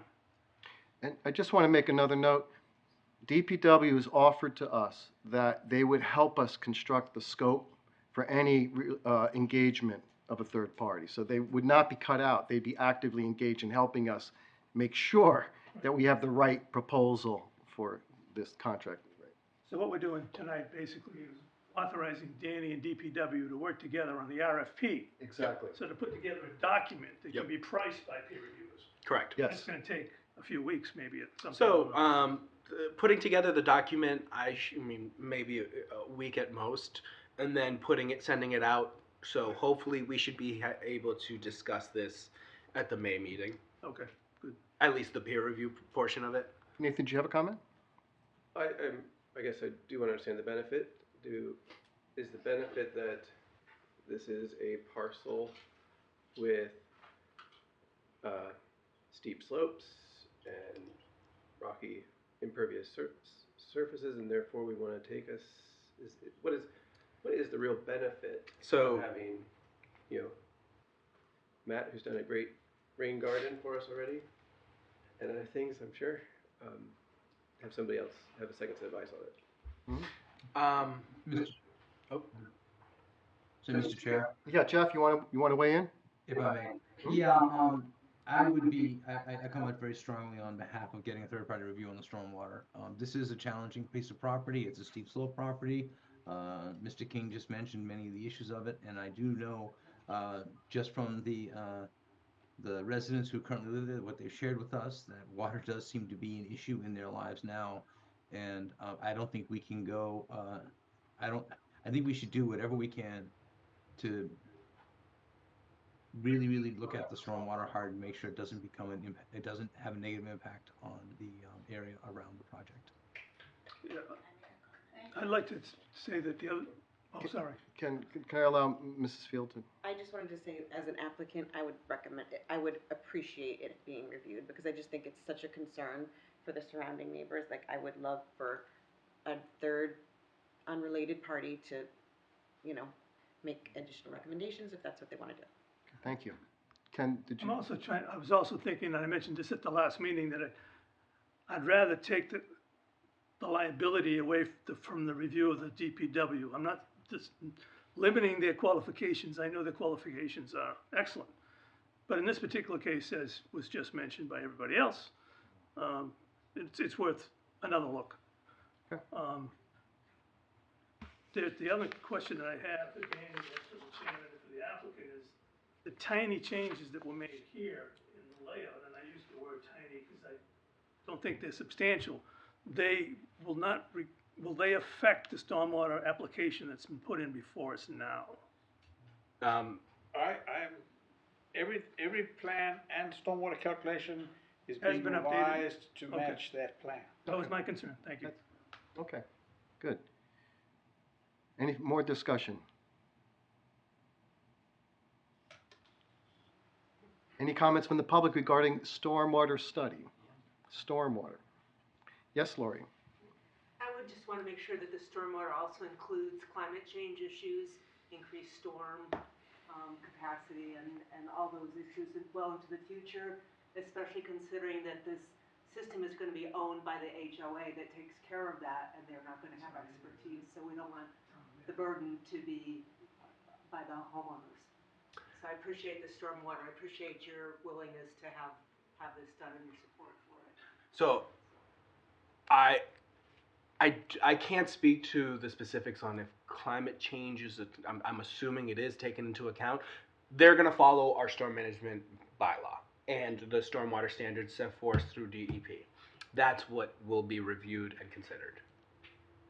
And also the proponent has the option of making sure that they're taking into consideration stormwater and making maybe whatever it is a little bit bigger or better in whatever ways to.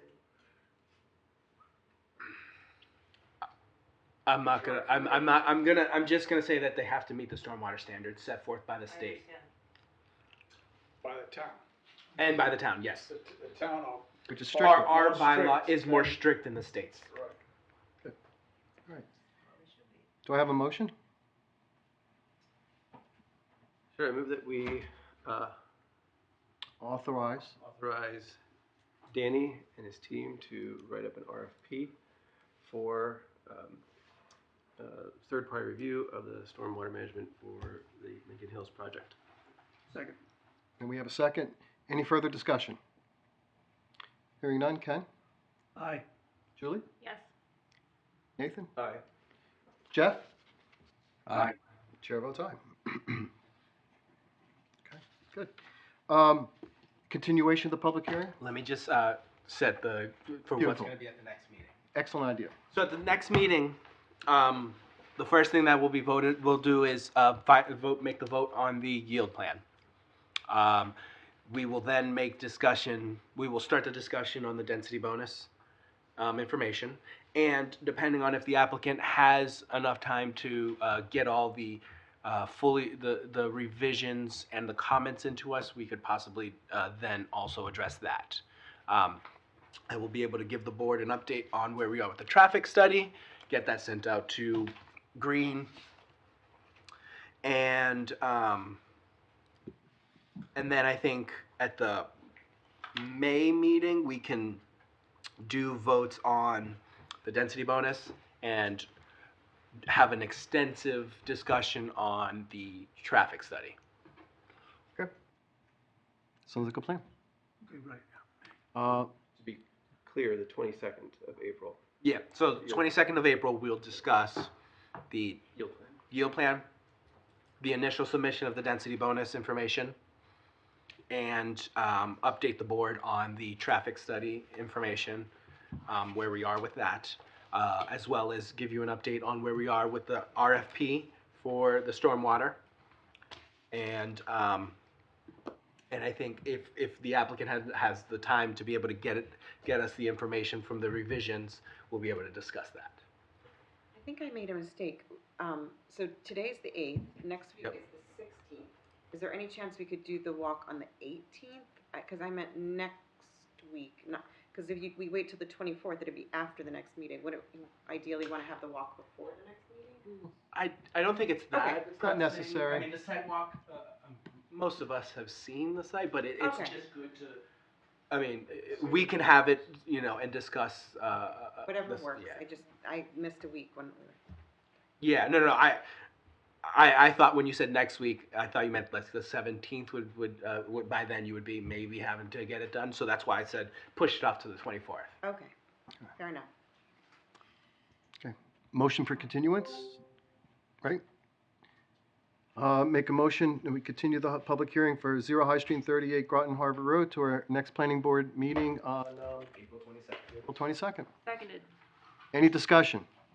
Hearing none. Ken? Yes. Julie? Yes. Nathan? Aye. Jeff? Aye. Chair votes aye. Thank you Okay, for your good. time. Thank you. If anyone has any questions, please feel free to come and stop in my office. I'm on the 3rd floor. I've already had several residents come in, ask me questions. I'm here all day. That's, so feel free to come in. Do we have digital copies of this? No, we just received that today. Is he still on the call? Can you ask him? I will get it, yeah. All right. I'll scan it in and send it as a digital copy. Here. You all, He was, and then he left. you all have the 3:11 meeting minutes? I think everyone was sent it, like, Sent it? when you made the comments. I sent it like last, 2 weeks okay. ago. So, I'll make a motion for approval of the March 11th, 2025 meeting minutes. I'll second it. Wait, tell you what, let's take 2 minutes, 3 minutes. Okay, yep. So I'd like to make a motion to approve the March 11th, 2025 Air Planning Board minutes. Second. I have a second from Nathan. Any further discussion? Hearing none. How do you vote, Ken? Aye. Julie? Yes. Kathleen? Yes. Nathan? Aye. Jeff? Aye. Chair votes aye. Okay, thank you. Can I just sign here and date? Yep. And put today's date? Which is the 8th? Today is the 8th, yes. And here you go. All right, next item on the agenda. So we have to do the signature for the covenant. Is that out here? But perhaps Printed it. maybe we could pass that around and sign it while you give us the update on project update. Would that be okay? Yeah, just trying to find where it is. Can I make a comment quickly? Please do. Danny was kind enough, I asked Danny to print out and hand off to us the items that were online regarding Department creating head. the project. So meaning the DPW comments and other comments from other departments. So some of us who like to make notes on the things, bring them to the meeting, could have it in writing, and not just look at it on the screen. So could I recommend that you guys double check this before the next meeting in case we get to these comments of, They have them. I know, but I'm just letting them know that, I gave it, you were kind enough to print it out for me. Yes. Save me a little bit. Yes. I think I may have left it up in my office. I will run upstairs really quickly and grab it. Okay, we're going to talk about Danny while he goes up there. Hey. Green International's on the way. It looks like they changed the logo. Yeah. It I looks got a like text they back. moved He another decided to dot. call Did they? during. There's Lochner on it, something of that. Wow. Something to that effect.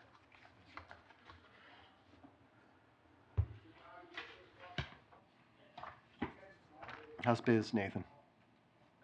Good. Excellent. I know. You said business is good? Yeah. That's nice. I've noticed that Platt Builder seems to be booming. They just keep. There's more and more cars parked there. Seems like every week. It's Yeah, they say you do. that's good. That's a good sign.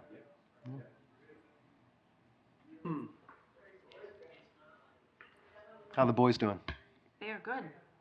So I was what year? bragging to Ken, Yeah, what Elliot years just- are they in now? Elliot just is in 9th grade, and he was just in the high school musical with Faith's Ooh. daughter and many other talented high schoolers. And then Gus, He's just in talented seventh too, but grade. he wasn't in a musical. Oh my God. What was the musical? Honk, the Ugly Duckling. Oh, that sounds like fun. It was fun. Wow, that sounds cool. Was he a duckling? Elliot was the father duck. Nice. Yes. Wow. Eyes Okay. beyond his ears. Wow. Okay. I like that. Yeah, that's good. Father duck. How's the little one? Amelia? Ramona. Ramona, thank you. And she's 8 months now, and she's crawling like a little demon, and she's pulling herself up to standing, which just remarkable. That changes the house. Yeah, so we're in a mad scramble, to oh my gosh. So much work to do. But she's a panic. Yep. She's doing great, thank you. Yeah, she's a lot of fun. A lot of fun. How's the world of data management going and data research? Very good. Yeah. You won't be out of work anytime soon, that's for sure. Economy. Yeah. What was it? In case you do what? I said you never know in this economy. Yeah. You could use a data analyst to figure out how someone come up with bonehead I should say that. Calculations about tariffs. That's what we need. We need an expert like Kathleen in Washington. All right, sir, you got it? Who wants to start? Yeah, just pass it around. So while that's passed around, you want to do this project status update for us? Yes. So the one I wanted to discuss with the board was 42 Park Street. I bet. So I met out there Thursday last week with DPW, Conservation, and I talked to Charlie about it. They've been asking for a temporary CO. They've been having issues with getting the temporary CO because the building department had some ADA issues and grades for their ramp that are out there. So they've been kind of working towards dealing with that. I was waiting for an as-built plan showing grades so that when I went out there, I could look. I had some suspicions that the site was a little low. Didn't know how low. The as-built plan showed that it was 2.5 feet low. Wow.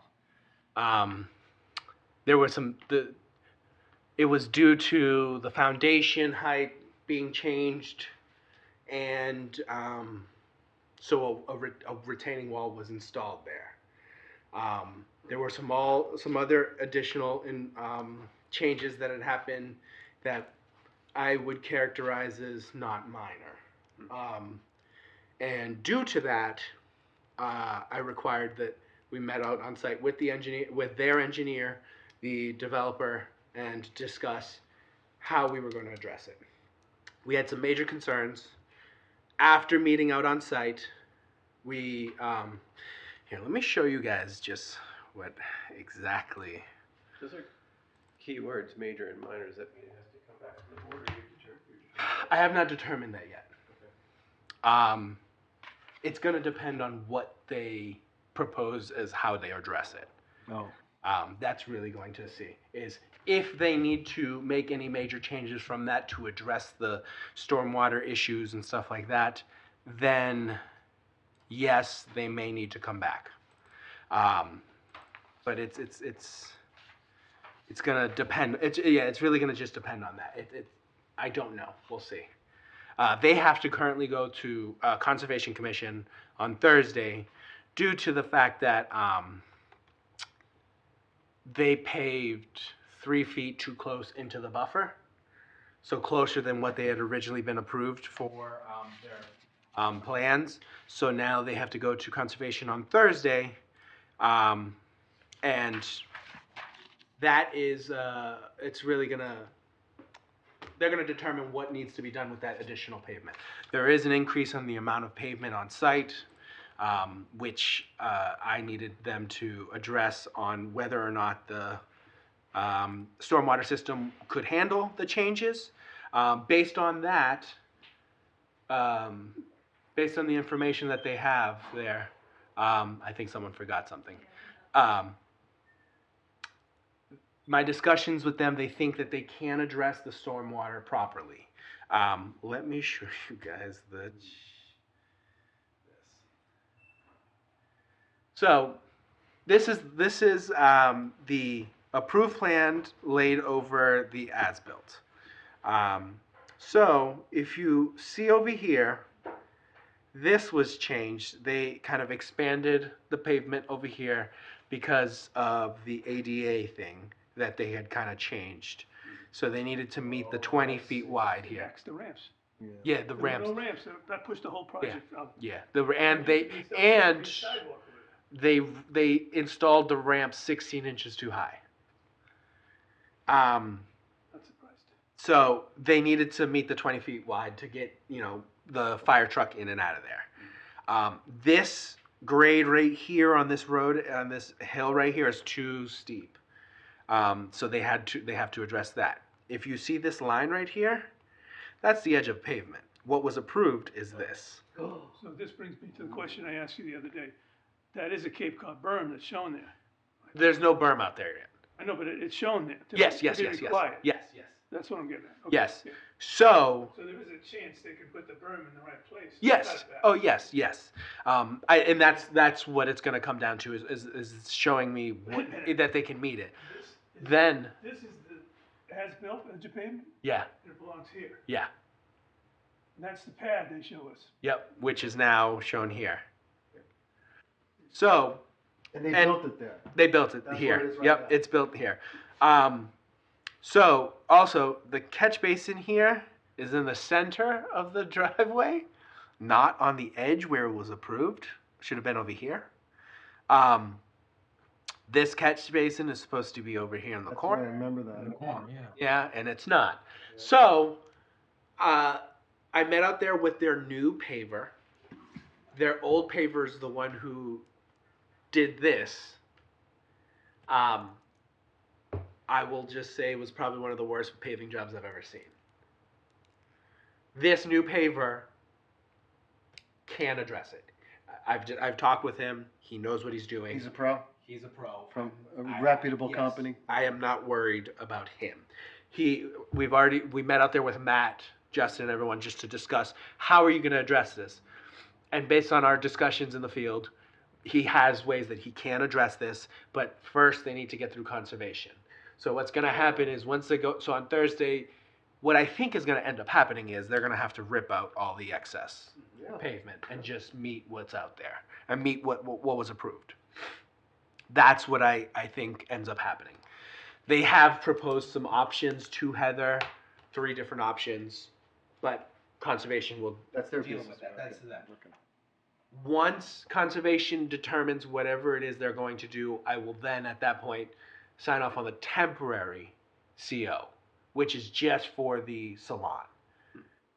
At the rest, we're still going to hold on any final occupancies, any of that, until everything that I have on my list, which I've already discussed with them, gets addressed properly. Okay. But I just wanted to make sure everyone knew. There was a concern out there. They did try to get temporary COs from me to sign off on it, and I wouldn't until I saw a plan with grades. And my biggest concern was because when I was out there, it felt too low. It didn't feel right. And when I see this, it's because I was right. So there's some things that they need to address. I think they can address it, but we're gonna have to look at once they propose the options, once they go through conservation, they can their stormwater if they remove the additional pavement that's in there, their stormwater system will function properly, and they can grade those catch basins in a way that everything tips to those catch basins, so they don't need to be moved. Okay. If it's the fact that they ADA, built the fact that they built the deck, 2 ramps, whatever it is, yeah, the ADA ramp, pushes everything this way.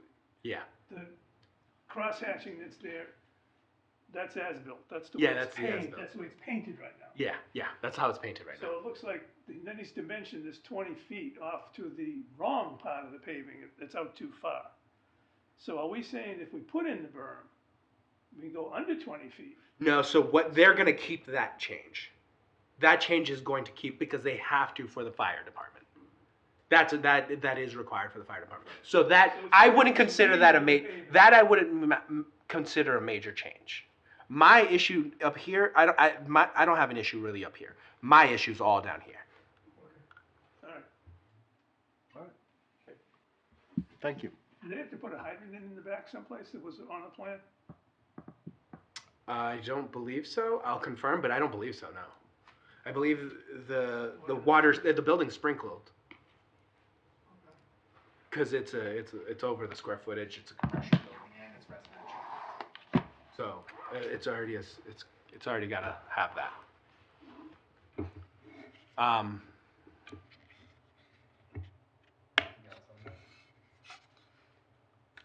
That was just the biggest one I really wanted to Yeah. update everyone on. Any other project updates or?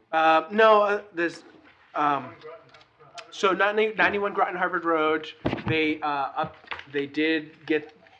They're now in compliance with us. There were some issues early on. You actually sent us some pictures of the oil coming off the site. That has been addressed. They haven't received their building permit yet.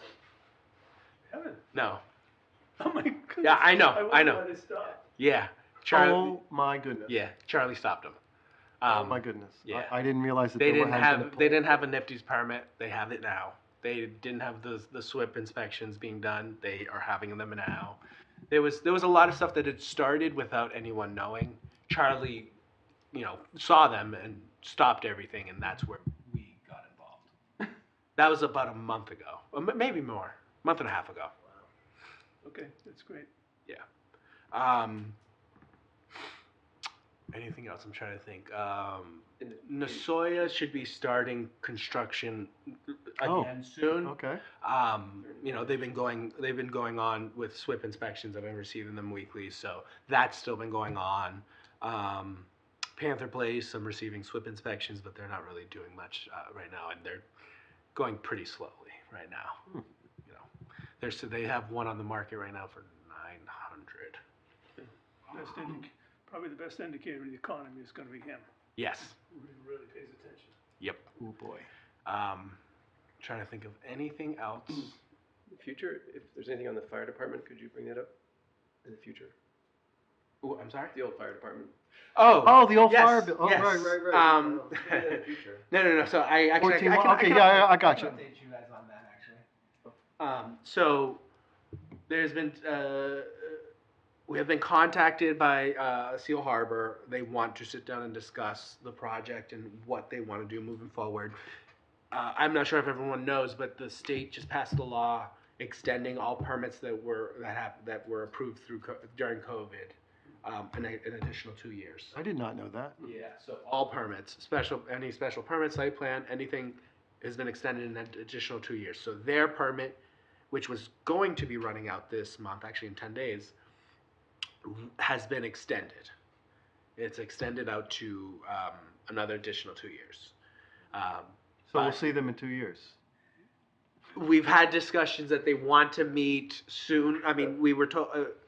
I was told March. Now I think we're looking in April to meet again to discuss the plans of the future for what's there.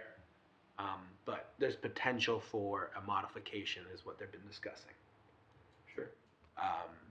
There is another project that may come, most likely will come to the board. It's a residential lot. I'm not gonna get specific on it. It's going before the ZBA right now because the building commissioner's determination is being appealed to the ZBA. It's the 9.6 land clearing bylaw, which requires them to come before the planning board for site plan review, just for the grading. Kind of like 33 3rd Street. Square footage. Yeah, the square footage over the 10,000 square feet. That's being appealed to the ZBA, which will be heard at the next ZBA meeting. I don't know if it's this month. I think it might be this month. Yeah, I think it is this month. So we'll know at that date what happens. But yeah, they may be before us. Okay. That it? Yeah. Motion to adjourn? So moved. All right, I just want to say thank you, everybody. Not Thank an you. easy meeting. No. You guys did really well.